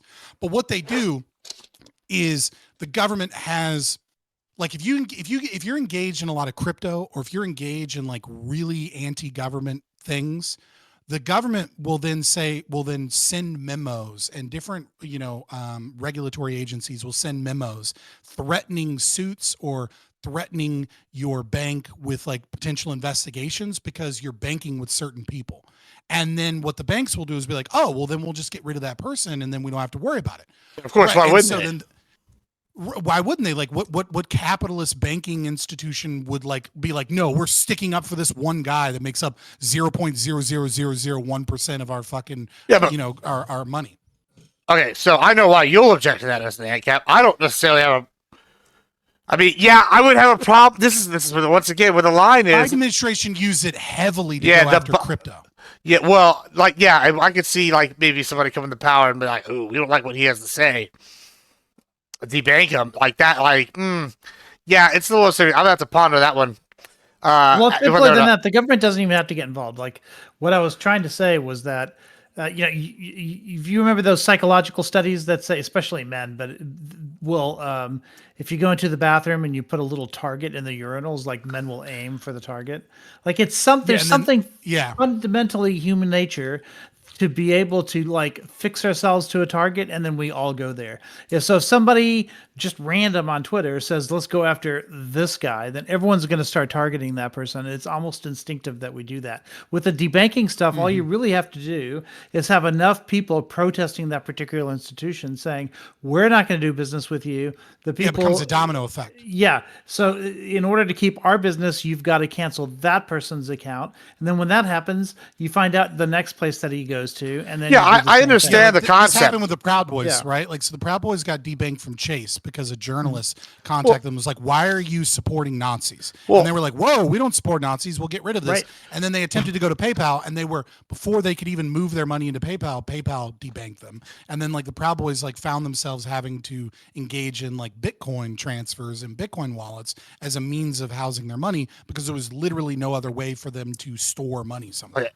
Listen, I understand like the basic concepts, right? I mean, and now that I'm thinking about it, like, how else would you get cartels? Like, I get it as a tool, right? It makes sense as a tool, right? Like, I also, don't know. Well, I don't want the Fed involved directly in banking. But I'm just talking about that sounds individual awful. private citizens that are doing this. Like, you don't necessarily have to be targeted by the FBI. Well, the Chase thing was an example of like the journalism. Well, I right? mean, like it wasn't. Well, okay, but once again, I don't have a problem with that kind of power. Like, listen, if I want to tell people I'm not going to do business with you, if you do business with so and so, I feel like that's not necessarily a bad thing either. Like, sure, some people can use that for gain, opposite to mine, but like, if you really believe in the free market, it's almost like that is the free market, though, right? Like, that's what I'm saying. This is the public sort of enforcing the Overton window, right? If you're far enough outside the Overton window, you're going to have a hard time having access to all of these services. And the opposite's happening too. You've got like, for instance, with marijuana, the less stigmatized marijuana has become, the easier it has become for people who sell marijuana to gain access to these services too. It's slow, but it's improving, especially in states where it's been legalized. Right. So I think this is where the libertarian in me has to like make something clear, right? That I do all the time, but people keep forgetting, right? Is a right, a capacity, and whether or not we ought do something can often be three different things, right? Right. So I agree that we as a society ought have the right to engage in canceling people, that banks ought have the right to go, I don't want to be associated with you. I'm, like et cetera. But that doesn't mean free association. I mean, it's in the First Amendment. Right. Well, for some parts of free association. The way that it's interpreted. I knew that he was going to object to that as soon as you said it. I knew it. I knew it. I was like, I don't know why. I don't even know why you said that. I'm just anyway, keep going. Well, for other people in the Constitution. I know. I'm giving you a hard time. Right, but what I mean is that like there's a difference between but as a society, ought we stand behind these like cultural movements that start churning up and like things like debanking or deplatforming or trying to cancel somebody because they have political opinions that we disagree with? Is that in our rational self-interest? And I don't think in most cases it is, right? Like I do think like for example, when we talk even when we talk about, let's say, like Alex Jones, for example, right? There was, YouTube and all these people. Now let's set aside and let's just assume the government wasn't involved in that at all, right? That was, which is a big assumption, but let's just assume that this is purely private organizations, right? That collectively got together and decided to get rid of Alex Jones on the platforms. And people go, well, that works, right? That was a great example of how deplatforming works. He had less reach. Isn't this good? And it's like, the measurements are bad. The measurements of the success of cancel culture are shit. And the reason they're shit is because they treat everybody that views content with deplatforming as a monolith. Because what it shows is that, yes, Alex Jones lost viewers, he lost subscribers, he lost money, he lost reach and influence. But the people that were dedicated to Alex Jones are now no longer on that platform. And so when YouTube suggests them a counter to an Alex Jones video that they just watched, now that he's off of YouTube, that counter's not there. When people are watching an Alex Jones video on YouTube and someone makes a comment that's crazy, there's nobody else in the comment section that says, hey, that's crazy. Here's what the research actually shows. Here's why that's crazy and wrong.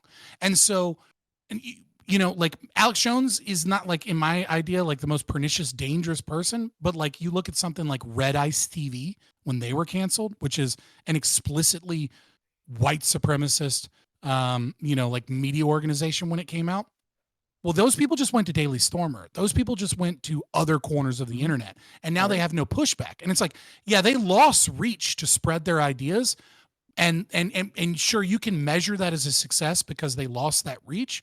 But I think the problem is that it's not a meaningful metric of success when you're not measuring the people that leave a platform, even if it's a smaller number, that become radicalized and have no pushback. I think this pushes and starts to put cracks in our society. Well, how do you counter that in this day and age? People off platforms. Well, I think you bring up a good concern there, right? But like, I don't know that there's really a solution for that right now, right? Like, because anybody can make a forum. I can make a forum right now, $10 a month, or maybe even less. But Like, we're you in a know, new world. Like if you read Orwell, for instance, 1984 or whatever, the way information is manipulated there is like pretty hardcore. They'll just take they're rewriting history, like literally sure. in that novel, right? But then you look at something like Brave New World, they're not necessarily being so heavy-handed, right? They're controlling the discourse a lot more subtly, and I think Well, they don't need to because they're controlling they're controlling the development of the brain from birth. exactly, yeah. But everything they're doing like allows you to have like in 1984, like there's no like conception of freedom at all. But in Brave New World, it's almost scarier because there's no way to recognize the slow loss of freedom that's coming, because that loss of freedom is coming in the guise of a society that's willing to give you everything, right? Like there aren't even taboos in society. Like, yeah, exactly. Yeah, And so Aldous Huxley is, not a socialist like Orwell, so he's you can see his conservative flair in pointing out the problems of degeneracy and hedonism and libertine. Well, this is a concepts Catholic concept too, right? The notion that we misunderstand freedom. We think freedom is the ability to do anything we want. But, the Catholic notion of it is that too much freedom is itself a kind of slavery. And that's kind of, Yeah, it's but not actual freedom. can't both be true? I think there's dangers of societies that can go in both directions, right? Like Soviet Union was going more in the direction of what of 1984, and I think the West has been going. No, more I in meant direction the of Brave New World. specifically the what you were just saying with the Catholic versus the what was it with the freedom thing, right? Okay, like, so when I look at this like is can't both of those be true? This is going to put me a little bit in tension with the Catholic Church, and also considerably in tension with Scott, because I'm looking at consequence a lot more here than what he would want to do. And so, yeah, you can have principles that dictate your behavior, but at some point, if you're starting to overdo that and you start to get poor consequences as a result, I think you have to attend to those. And so I think that we have to, even logicians say that sometimes you have to poke your head out and look at the world and compare your predictions in the world of logic to what's actually happening in the material world. And to that degree, I think one of the ways that you can check yourself, sort of check your math, is to see whether or not like something is going wrong as a result of your assumptions and then modify them.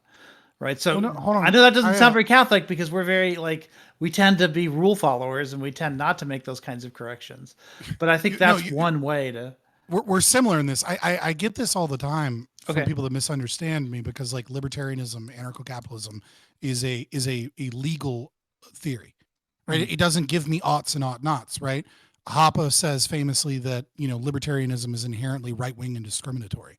Right? Like I am an objectivist second to being a libertarian, right? Like, so, I think order in a society is necessary, and I think degeneracy is bad, right? So like, I don't disagree with you at all. I think too much freedom it's the problem is the usage of the word freedom. Like I would replace freedom with a lack of order, right? Like if you don't have an ordered society that, excises degeneracy and socially shames or banishes people from your community, that engage in hedonistic, libertine ideas, then you have a dysfunctional society that is no longer high trust and has all these Okay, other the problems. spirit of opposite day. I like some of these red state laws on pornography, on having to prove your age and putting a few barriers in. Can I? Yeah.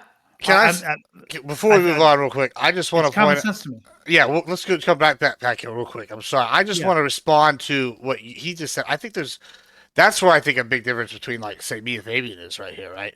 Like, I don't have a problem with it just saying, it's kind of my thing is, as long as you are good in society, in order, right? Like, and you follow the rules, the societal norms in public, cool. I maybe this is where, I guess, because the privacy thing, it's not even the privacy aspect of this to me, really. But it's like, say I follow all the rules when I'm outside my home. And I have, like, I don't know, a few acres out in the middle of nowhere. When I go home, if I want to smoke crack and fuck hookers and sing songs, the fucking ball, I don't fucking know, whatever I want to do, and like weird shit, as long as I'm not hurting no other people, like, why I should not be able to do that as long as I'm productive in society. Now, people just can't handle that. Like, this is where I come back. Like, yeah, I want the freedom to do whatever I want, right?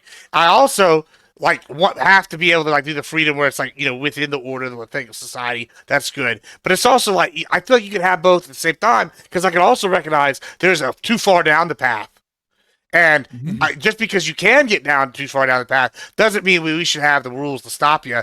Well, there's a clear bright line for this, right? Oh, Scott, let me just say this real fast because it won't take me long to say this. There's a clear bright line for this. Let me just latch on to one of the things you said. You want to go home and smoke crack, right? The reason I'm for marijuana legalization, there's a long list of them, but a lot of them are just consequential. It has to do with society pays way more, in cost than it does benefits by making that illegal. But if you're talking about a drug that robs you of your free will, and yeah, I'm one of the people that believes that that's the case, then and it's no longer a free choice that you're making, right? You're now fashioning your own prison. And I think that society has an interest in stopping that from happening. Any drug that doesn't have that kind of addictive effect, and we can argue as to where that line is in terms of how addictive it would have to be, but there comes a point at which you shouldn't cross that line. So that would be one example of what I would. I don't want to touch that because I want to go back to what Gibbs was saying, but I recognize that argument is there, and I don't want to like just pass over it. But understood. To respond to Gibbs, right? So what I am saying about libertarianism being inherently right-wing and discriminatory is not saying that every society is going to ban all of those things, right? What I'm saying is that there is a critical mass in a balance between a society that is difficult to blow off steam, right? And a society that is so structured that everyone is pent up, right? And being able to go home and smoke crack might work for you, but it's not going to work for everybody. And so if we have a society that allows everybody to go home and smoke crack, then what you're going to have is a society with no copper pipes because people are going to be stealing the copper pipes to get more crack. Ooh, right? And free market that, right? So the thing is that like under a libertarian ethos, it's like, look, you can go live in your society that's the modern day Tortuga, and you're going to have all your fucking problems if you want to live there.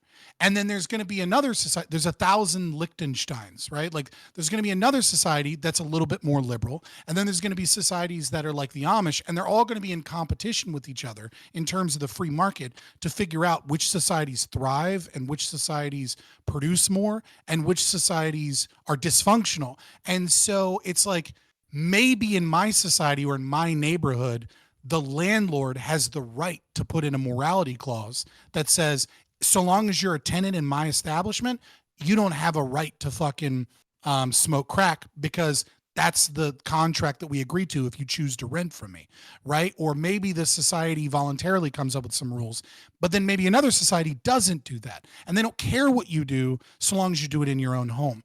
When I say libertarianism is inherently right-wing and discriminatory, what I mean by that is that it is of my opinion, philosophically, that functionalism and prosperity requires order and requires freedom to discriminate, requires people to be able to express their values via their freedom of association, whether or not they choose to only hang out with crackheads or whether or not they choose to ban crackheads. That it requires that freedom of discrimination beyond on any means. Could be racial, could be money, could be whatever, right? And so it's like, I'm not saying you ought not have the right to go into your house and smoke crack. What I'm saying is that a functional society of voluntary people working together that is going to outcompete other societies is going to be one where you don't have a bunch of crackheads. Well, theoretically, I mean, I don't know. I think that maybe the crackheads would outwork us all. I don't know if you've ever seen a motivated crackhead, bro. I don't know. That's the thing about non-aggression. Well, okay, right? so to be fair, maybe I'm wrong. And so you get the opportunity to compete in that. Well, to be fair, this is I think I said this the other day. I don't to the Savage Reservation. Well, hey, thanks for the raid, game, man. Also, thanks for Joe Broke for the raid earlier. Also, so to be fair, I think this is why we can work together on most issues, because under both of our worldviews, the other can exist. Right, because when I talk about libertarianism is the only fucking one that really gives that's on my fundamental worldview. Now, when it comes to my personal habit of policy wise, I always look out for Papa first. That's I theory crafting my ideal world like, whatever, versus my realism world, sure. I feel like under both systems, like, we can exist. I think that's why we could get along versus, like, back to our first conversation with the left. I don't get along with none of what they do, like, that's bad. But anyway, sorry, Aiko, go ahead. I was just going to point out that separation that Fabian was talking about was in Brave New World, it's called the Savage Reservation, right? So if you had because they wanted to have the illusion of freedom, and so you can do all the things that you want to do that are against society. You just have to live in the Savage Reservation if you're going to do that. If you're going to live in the society that has the Soma, that has the obviously they're not 1-to-1 because it's not voluntary, right? Well, it has the illusion of being voluntary, right? You can choose to follow the rules, and if you don't, then you can continue to live how you want in the Savage Reservation. But of course, it's reversed. It's not that you can do drugs there. It's a huge deal. It's reversed because you only get the drugs in the primary society, not in the reservation, which is interesting. Which is an interesting difference. And I would argue that this was a critique of capitalism gone too far. Like Gibbs, you responded to that, to Scott's point, by saying the words the free market. But I would argue, and I guess this is like the same Catholic argument that I've been making, that it's a market, but it's not free. Right? It's a compelled market because addiction is what's fueling the market, not free choice. Maybe the first time you take it, it's a free choice, right? To some degree. But there comes a point at which that choice goes away. I don't necessarily disagree with you, right? Like if you're like a full-blown heroin addict, right? There is a point where you are no longer a rational actor. And it's probably whilst you're high. Right, like I don't think incentives while you're detoxing. I don't agree to that. Right, like you're a rational actor. You have choice. You're saying if you make the claim that free will is gone because a heroin addict wants their next hit, right? Then you have to make the claim that people that are poor have no free will because they're. I would allow more nuance than that. I would argue, and that God actually is pro stealing, because it's it's not you can't violate the 10 Commandments of thou shalt not steal because you don't have free will at that point. That God didn't give you free will because you're poor, right? Like you have to at a certain point your argument has to be. No, I think there's more nuance. Or are they not a rational actor? This probably makes your point even stronger. But I would say that you always have. Heidegger talks about this a lot, right? About how, for him, the highest goal in life is authenticity, and authenticity is understanding the degree to which you are free and the degree to which you are thrown into society. And he says we almost always get it wrong, and I tend to agree with that philosophy, which is to say there's a degree of freedom you have, maybe even when you're at the depths of your addiction the most, right? And there's a degree of thrownness, a degree in which society acts upon us. I mean, I don't know why my Catholic is coming up right now. But hold on, can I? Is it wrong or is it right? Or I guess I should say, do you have free will if you're hungry? Well, that's okay. That's where I wanted to go with this. Like, what is the starvation? So if you're starving, is it not the person's fault if they steal food? Well, so yeah, or is it their fault? So yeah, that's really that's what I would like to answer. Hold on, right? Well, hold on. Let me jump in real quick. That whole novel. I saw it in New York actually on Broadway. Yeah, there you go. So when he steals that loaf of bread to feed his starving children, I would argue that he still does have some free will, and in fact, to be fair, he also stole candelabras and silver dishware. Yeah, sure, but he goes to prison for the bread. Right, but he was caught for the bread. That was the crime that he was. He was caught breaking and entering. Well, hold on, silver, and happened to steal bread. I understand. Yeah, but hold on. I think he only stole. Well, okay, I have to go back and look at it. My understanding is that in that particular instance, he stole bread and nothing else. Although he did break things, and there was more. Maybe I'm wrong because we're comparing the book and the Broadway. Musical. Right. I grew up reading the book. I had to read it for high school or whatever. But at the end, he does conclude that he is still responsible for what he did. He doesn't reject his responsibility. So even he would tell you that Jean Valjean would say that he's responsible for what he did. He made a choice. So I would say that it's a spectrum. There are degrees to which you're responsible, and that spectrum moves a lot when you're in the throes of addiction, and you Well- know this better than anybody else. I don't think I have to persuade you of this. You've done addiction counseling, is my understanding. So like, No, there's no, no. got No, I haven't. I have okay. not. Done You've been addiction trained in counseling. it, or you have a Yeah, background. yeah. I went to I went to grad school for it, and I've read a lot of the There you go. research and I've Yeah. done So some you know stuff, this but Well, probably better than I don't I want. do. I don't want to misrepresent my credentials. I don't want to get Yeah, in a sure, not sure. so erudite situation. Well, so Right, right. let me just jump in here because I actually think if you really take your thought out further, like with Yeah. the starvation thing, you really get into the conversation like what is free will, right? Like, Mhm. so because you're gonna go, okay, these environmental actors are doing whatever. It's like, does an octopus have free will? Does like a dolphin have free will, right? Like like there's some of these apes, like when we get into space, how would we interact with like a carbon-based life form, right? What is their intelligence? What is their Well, we're like? What is carbon-based, free will? yeah. Not carbon. I mean like silicone-based life form or something. Like like how do you define free will at that point? Like I feel like you just get so far down the line, like that it almost like doesn't matter, right? I don't know. That's kind of where the problem I see when we take this free will angle. I think it does matter, and understandably, we're not going to get to an absolute like answer at the philosophical level, but there is a degree to which, just at the experiential level, that we can understand when we've had more control over our lives or less. Like we understand that there's a spectrum there, and we're not going to always get it right. But I think that we do know it. Let's go back and like look at it at the behaviorist level, where all we really care about is, what's the input that goes in and what's the input that goes out. And when crack goes into that black box, a bunch of shit comes out the other side. Whatever you think about free will or what the causation is along the way. And so that's why I'm a little bit consequential on this, because I am saying that, yeah, when we have enough bad outcomes, we should maybe think about pulling that lever. I reject, and I don't think we're going to be movable on this. I reject Yeah. the premise that free will comes in degrees of capacity, right? Like I think you are either a rational actor that is capable of making rational decision, like making morally valid claims and observing reality in the universe, and capable of recognizing that like A equals A, etc. And then acting upon those claims of choice, or you aren't. I think it is a black and white. That may thing. be an I don't think- axiomatic conflict that's hard to resolve. Yeah, I like agree.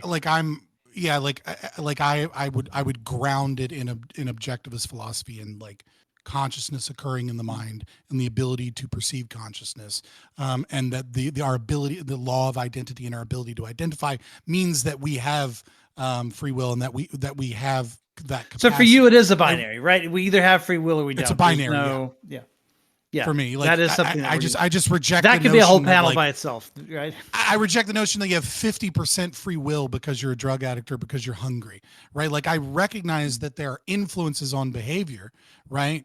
But that those influences do not absolve you of responsibility, like you said before.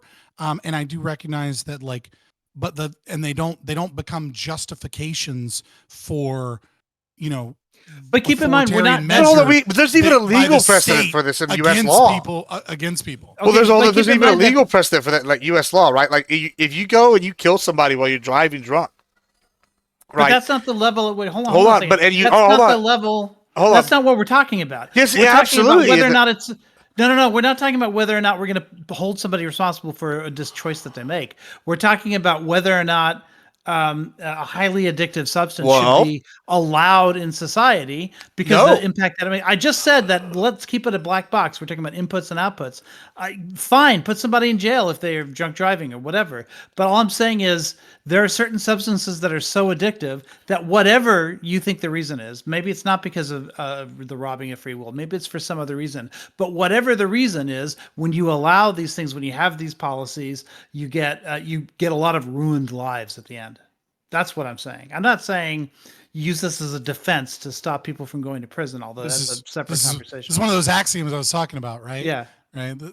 Collectivism versus individualism, right? Like the individual's right to engage in choice versus the collective good of society, the greater good. And in this, and in this instance, this is a more left-wing kind of position that Cal Rich is saying, which is, even if it appears to come from the right because, drugs bad, degeneracy, porn bad, degeneracy, it is that axiom that the individual's liberty to engage in those actions is less valuable. That's why I said this is my opposite collective thing, right? desire to well, I would say you're generally left wing. I don't really think that's much. No, I am, but on this issue, conservatives agree with me more. Maybe that's changing. I mean, certainly I'm not saying libertarians don't, but I'm just saying this is a position I hold that more conservatives agree with. I think drugs are bad, right? Like I just don't think the way to solve it, or I don't think it's justified, and I don't think the way to solve it is with states' guns. I think it is a symptom of a sick culture, and I don't think you can use the state to fix culture. I'm open to alternative, like sort of treatment programs that will get people off of these things. So we may not agree on some things, like on whether it should be allowed, right? But we might agree on say drug courts instead of traditional courts that help people, get over their drugs and be able to avoid. Actually, this in the spirit of opposite day, I am more vehemently against that. Oh, okay. I think the process by which we legalize drugs is really, really important. I think that most libertarians are like, well, if we get a law that decriminalizes a drug, that's good. And I think that's actually horrible for society. And the reason I think it's horrible for society is I look at an example like Washington, where they decriminalized basically all drugs. Mm-hmm. And what was the downstream effects of that? Well, homeless population moved in. That's just because it's legal in Washington and not elsewhere. And homeless population's transient. That's not really Washington's fault, right? But the problem is that they didn't allow companies to step in. It wasn't federally legalized, and they didn't ban it as they should and crack down hardcore for its usage on public property. All of these things are anti-libertarian.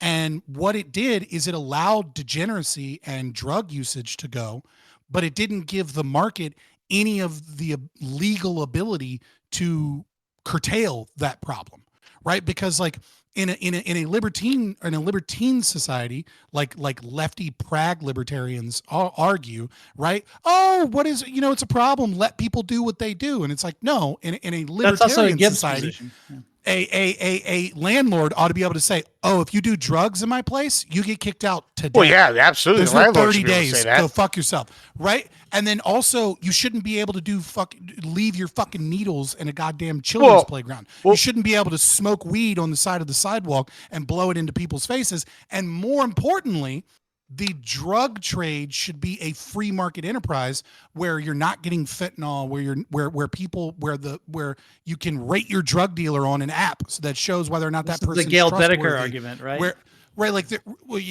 With prostitution. Well, hold on. Let me just ask you a question there, because you said something interesting. Well, so yeah, I absolutely agree. If you own a building and someone was doing drugs and you wanted them out that day, then yeah, you should be absolutely allowed to do that, right? On the flip side, so long as it's in your lease. Yeah, in your lease, right? Yeah, sure, right. In the contract. However, in the world you're describing, I'm not envisioning any public property. So, like, say there's a sidewalk, somebody owns that sidewalk. Correct. Right. So if they deem, you can smoke marijuana and the sidewalk runs all up and down the neighborhood on the sidewalk, then they'd be able to you'd be able to smoke, whatever. And this is, I guess, where, Yes. So this goes just to where, like, whatever society you want to live in, kind of thing, right? This is where my conservatism comes in this regard, right? Like, yeah, I mean, I don't disagree with any of that. Gay pride parades, like if you in a society that I envision, all of the roads are public. Okay. And so if you live in a neighborhood that does gay pride parades and that's the neighborhood you choose to live in, and like that's the type of shit they do, then you chose that when you moved to that location and you were aware of those circumstances. But the idea that like gay rights and like the ability for gays to do shit is like this wonderful, beautiful thing because freedom, right? So now I live in a city, and all of a sudden my city decides that we're going to have leather daddies slinging dick in front of my kids' faces while I'm trying to go to the grocery store. I got a fucking problem with that, but I have no choice in this because I lost the fucking vote. So like, this is where my conservatism comes in. And this is again where I say libertarianism is inherently right-wing and discriminatory, which is that the functional societies will engage in such, will coalesce around functional aspects. And a society that embraces degeneracy and disgustingness and all of this crap out in the middle of the streets is a non-functional society. Go to your fucking Tortuga. We don't want you here. We don't, like, I have kids. I don't want that shit around me, but I don't get that choice because the libertarian says that it's wrong for me to stop the Pride Parade because gay people fought for their fucking rights and all this other shit. Go fuck yourself. I don't want that around me. But now all of a sudden, because we have this public property and we have to fight over what this public property can be used for, I'm in this position where I have to fight against their rights and they're fighting against mine. Yeah, I totally could get where the public thing argument here. Ika, what do you think about that? Are you a fan? Hold on, are you a fan of leather daddies? This was a big topic about 2 years ago, and I think the solution, and ultimately, like, my understanding is that most parades like found a solution to this, which was they had certain zones that were not going to be considered family friendly, but the main event was not to allow stuff like that. And I've like, at least the Pride Parade, like here in Dallas, like followed those rules. Tell you, I've been to a few friends who Pride participated in parades, that. and they are wild. Yeah, Wild, again, bro. it depends on the zone that you're in and the time of day and everything else. But to the degree that they're breaking those norms, like in the main, like supposedly family-friendly like areas, then yeah, I agree. They shouldn't do those things. And if they do, then they're wrong. They should go like where the parade itself has designated zones where things are appropriate in one zone and not another. And I don't have a problem with that being enforced like societally. Right. So this is bringing that back to the drug argument. Yeah. This is kind of what I mean in terms of like this market mechanism, right? Is that, you know, if you were going to do drug legalization properly and the state refuses to give up, you know, its control over schools and playgrounds and roads, et cetera, then it's in the state's interest and in the American public's interest to treat that public property to the best of its ability, like a private property owner would. Now, this is an impossibility, obviously, but you can get closest to it, and you can attempt to engage in that until such a time that it can be given to us, et cetera, right? But like, I'm not going to be supportive of pro drug legalization if it doesn't also come with severe bans on it in places like playgrounds and public streets and things of that nature. That's kind of what I mean, right? Is that like, I agree with you that there is a problem with drugs, that drugs are bad. And so, but like, I disagree with the state solution of the violence. Why? No, I would say most drugs are to a certain extent bad. They're just less bad. Like even caffeine and nicotine that I partake in are still drugs. They're still altered states of consciousness. They're still not a lot of health healthiest benefits things for you in a lot to of regards. caffeine. Well, maybe not caffeine, but to coffee. Coffee has a lot of like omega-3s. There's a probably more benefit than risk. Maybe, but regardless. But then again, I'm biased on that one, right? Like I would. Yeah, I mean, I love my coffee. I know you said you're a coffee nerd too. Yeah. But you see what I'm saying, right? Like there is the state solution here is bad, but just because I'm a libertarian doesn't mean that I follow this decriminalization route that people do, because I think it's the wrong way to do it. So there's and probably I agree with you that the consequences we see are bad because of it's the wrong way to do it. Right. And maybe I'm doing it because of consequentialism and you're doing it out of principle, but there are some policies, it sounds like some of the ones that you just described, where we overlap, right? And maybe we'll disagree on like the degree to which we can make highly addictive drugs permissible. But if you have other ways of regulating, other ways of managing it, other ways of keeping certain segments of the population protected from it, then we can at least agree on those, and we can at least, we can fight over the other stuff. Would you agree with me, right? If, for example, I am in the state of Virginia, if the state of Virginia put up a bill that said we're going to allow, you've got a big election coming up, LSD and mushrooms, right? So psilocybin and LSD, right? Right. These are not drugs that are particularly addictive. Mhm. It's almost impossible to be addicted to psilocybin, right? Right. And it's legal in a Because couple of states already, right? Washington State. well, I for think. medical usage, like ketamine and Mhm. psilocybin are utilized in like medical treatments, but that's not the same thing as like being able to just do shrooms. But like we're gonna allow that, right? But we're gonna heavily ban it on public property. If you get caught with it, it needs to be in a vehicle or in a pocket, not expose the public in any way because you're transporting it to your home. And Right. we're going to allow landlords the ability to evict people instantaneously if they so choose. If they choose to put that in their lease, like, is that something you would support with me?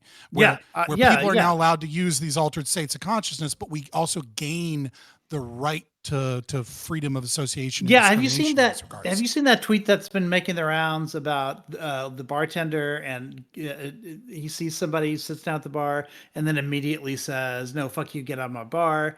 And somebody asks him why he did that, and he says, "Well, he had a Nazi tattoo on his chest," and he was arguing why he did it. And he said, "Listen, this is what these guys do: is they come in, and if you accept their business, they'll come in again, they'll come in again, they won't cause any trouble, and then one day they bring a friend." And that friend doesn't cause any trouble, and that friend starts to like it, and before long the bar is full of them, and at that point you can't get rid of them, and that's when they start like Bikers- Well, bikers well, are- we, you see we a do big this on problem with we do this on Twitch, right? Like honestly, like Mhm. I was just talking about how I get white supremacists to pop up my chat, and they'll join the Discord, and I'm Yeah. like, you have to like root them out, right? Like because like Right. if you don't, then there's this next one that comes around, and he's a little bit more edgy than the last guy, Right, but not exactly. quite. And so suddenly before you know it, now you got 6, 8, 9, 10 of them, and now you got a Yeah. goddamn clan meeting going on in your fucking chat Discord, Yeah. and that's real bad. But like really though, it's like you have to cultivate a culture. I mean, that's business 101, because Right. eventually just because something like comes quick and easy doesn't mean that's the best route, right? Like sure, I could probably tomorrow take over what was that guy with the fucking gun with the clown makeup? I can't Gypsy something or another. I could probably come get all of his audience tomorrow. Gypsy Crusader, that's what I mean, tomorrow now that he's in jail. But yeah, just because you sell out to that, like, you're selling out your soul to the devil right there. on Newby that one. openly says Like, that's what happened to his politics thing, right? Is that Yeah. he just started bringing in everybody, and it got him massive numbers, right? But he doesn't like most of the people that are in. Like, yeah, it becomes audience captured. Yeah, I agree. Yeah, that's what I you have to if watch you out for. own- With any I mean, business. you absolutely should be able to protect your property and your So business. it's called from company stuff like culture. that. Yeah, and I think in the long run, it's good for the general population too. The people who are themselves addicted, if it ends up becoming socially impossible to continue your addiction because too many people are turning their backs on you because of it, that could be a good thing. It's a terrible lesson. Well, I think other people also- need to be ready to give them help, right, and treatment, and there needs to be two sides to that coin. But yeah, absolutely. I think they should. freedom is, we see this with a lot of things, right? When you make something illegal, you almost necessitate, if there is value in this thing, the creation of a black market, right? And I don't have to go into all of the shit about the drug war and gangs. We all get that. We've heard it a million times. But one of the other aspects is that legalization has an opposite effect, right? Which is when it comes into the market, it offers opportunities for aid that didn't exist before, right? Yeah. There are a lot of Portugal found charity that, yeah. organizations, right? There are a lot of charitable organizations that want to help people that are addicted to drugs, but they don't want to be involved in, fucking gangs coming after them. They don't want to be involved in a bad neighborhood, or they don't want to be involved in certain aspects. And so when you legalize something and you allow people to discriminate against it, that's the key part, is you must allow discrimination. Then what ends up happening is you end up funneling the drug behavior or the degenerate behavior. Let's say like prostitution, for example. We could have the same thing. You create a red light district. You create an area where people can go to do these things, and an area where people can be free from these things. And the incentive structure now is that these two societies are all sprinkled around each other, right? They don't self-select because they're in the shadows. So, you have your crime-ridden, drug-ridden areas mixed with families and, working people because you've created a black market and they're in the shadows, so they have to be in that area. But when it's liberalized and open, now you create these other societies and you create the opportunity for people that want to help people get off of drugs to be able to engage in the open and help those people. I want to help drug addicts. I want to stop drug addiction. And I think the worst thing you can do for drug addiction, and I think this has been proven since the Nixon administration, is utilize the state to criminalize and punish these people. That over and over and over again. So that part I want to be clear. Okay, I want to be clear on this. That part I 100% agree on. I am for decriminalization. That's not the same as full-on legalization. Well, I think they're both. I think that's the second worst thing that you can do is decriminalization, where there's a quasi gray area. I agree that this is worse. It's still so society becomes permissive of the drug addiction when you do that, because the state still holds the monopoly on justice and on policing. And so when you liberalize or legalize an aspect of the market, but what you have done is you have essentially, the state has granted permission for the behavior. And so almost as bad as putting all these people in jail is letting these people be drug addicts, but keeping a black market of drugs in the country, keeping it illegal, keeping the gangs involved, not allowing the market to come in and help these people, et cetera, et cetera, et cetera. So, and on top of that, I think that's why when you see drug legalization occur, you see drug rates go up and they go, well, obviously the state was stopping the drugs from occurring. I think that's untrue. I think if you had a full-blown legalization all across the board, right, what you would actually see is drug rates go down. We've seen this in those were the initial results in Portugal, right? I understand, like later Portugal. results, Thank you. Right, exactly. It's because when you have a large scale legalization of the entire process, and then the church and charities and families and companies can get involved and et cetera, I think that helps and heals people and stops the addiction. When you have a black market or a gray market, I think this only makes the problem worse. And I think small levels of decriminalization might even be, I can't tell, but might even be worse than just a blanket ban altogether. So this sounds in direct contradiction to everything that you've been talking about with regards to going to war, with the cartels and stuff. Like, how do you reconcile these two positions? Well, I'm going to be honest with you. I don't really see a difference between the cartels and the pharmacy companies, because it comes down to, boils down to the might makes right. Pharma, if they wanted to, could hire the best, military people they want. They could probably wipe out the cartels. We just turn them loose. In my dream world, right, we can have the Taco Bell wars, right? So I just, when you're saying it like that, I don't think that it really necessarily applies. I don't see a fundamental difference. I don't really look at the world through a morality lens in this kind of thing. I have more of a problem with restricting people's rights to do stuff. If you decide to live in an order society, right, kind of, whatever, cool, you follow the rules in public. But once you're on your property that you own, not that you're renting, I don't really like the idea that somebody can tell me what I can and can't fucking do.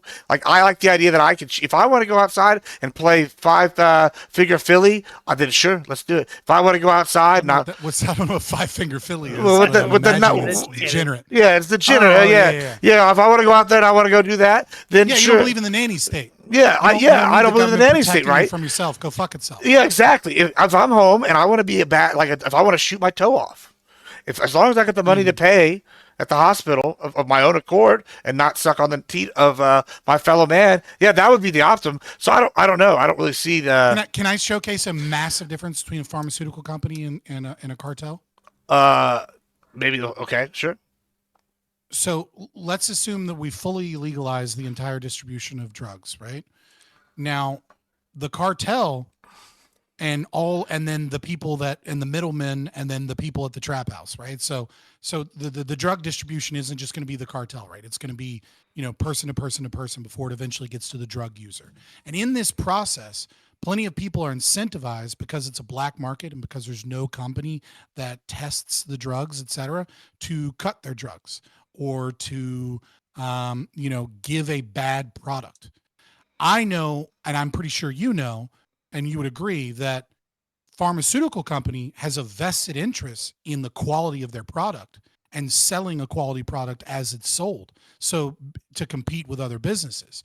And so one big difference that you would see It's is like you'd how see a lot virus less wants to keep its fentanyl organism overdoses. alive. So it can Well, I spread, would right? agree. Right? I don't you'd think see a that- lot less fentanyl overdoses because pharmaceutical companies wouldn't just randomly cut their shit. They would give you a quality product, then you'd see less ODs. Again, it's So the Bill hold on, Gates Medicare argument. hold on. I actually don't necessarily disagree with this, but the problem is, I think that cartels operate the same way. I don't think that they want to kill their consumers. In fact, when you put out a product that kills too many, that's bad. I think they do have a built-in acceptable loss factor because the drugs do kill people over time.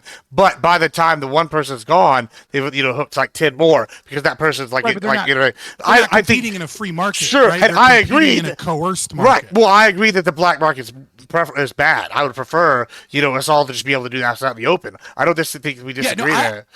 But to olive branch here, I think the cartel companies would become more like pharmaceutical companies if it was fully. yeah, I think it could go either way. Like, yeah, absolutely. I also think that I agree that like cartels that want to make money off of it would I be just- forced by the market. Because if they have to compete with Well- pharmaceutical companies that have a clean, good product, then they'd eventually be like, well, I guess we got to have a clean, Well, good sure, product. I agree with that statement as well, but I also could see the reverse happening where, you get some of these that are out for profit. Like, what was the one we were talking about at Primes last week?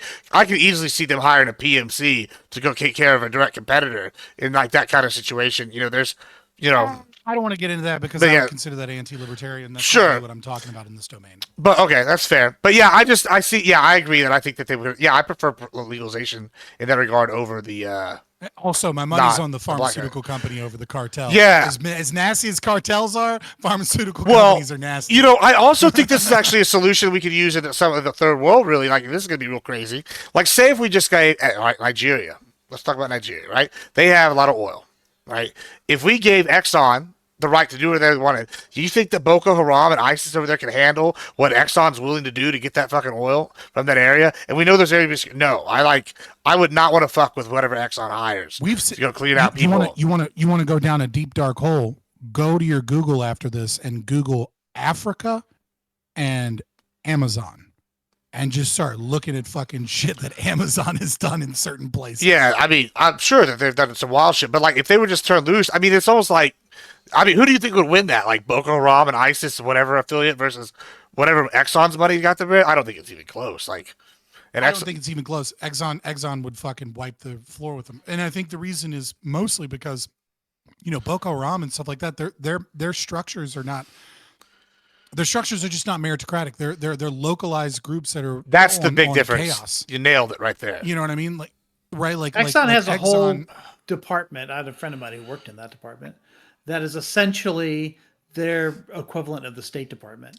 That Right. just works for Exxon. And it's probably the best of the State Department people. They probably stole them away with giant wads of cash. Yeah, there's going to be a lot of new ones available Well, pretty soon. That being said, it's midnight. Yeah, perfect. It's a great time to end for me as well. Yeah, closing thoughts. Good. Hey, it was a lot of fun. A lot of fun. I like this. I think Not we as can have much good shouting as conversations. we normally do. Yeah, that's good. Yeah. Well, there's not 8 of us. Yeah, Or 9 that's of true. us. That's true. Yeah. Yeah, I like it. We might workshop this name some. I don't know how I feel about this name, but we'll come back. So 2 things. My chat.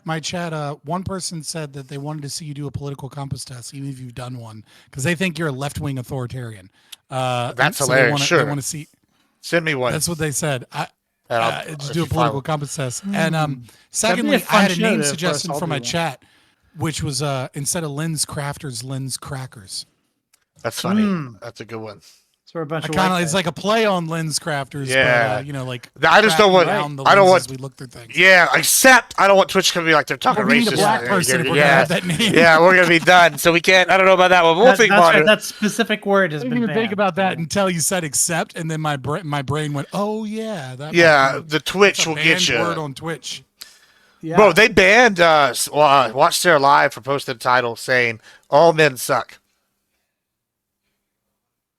They banned her for the last 6 months. I'm like, damn. Dude, That's a long Twitch. ban.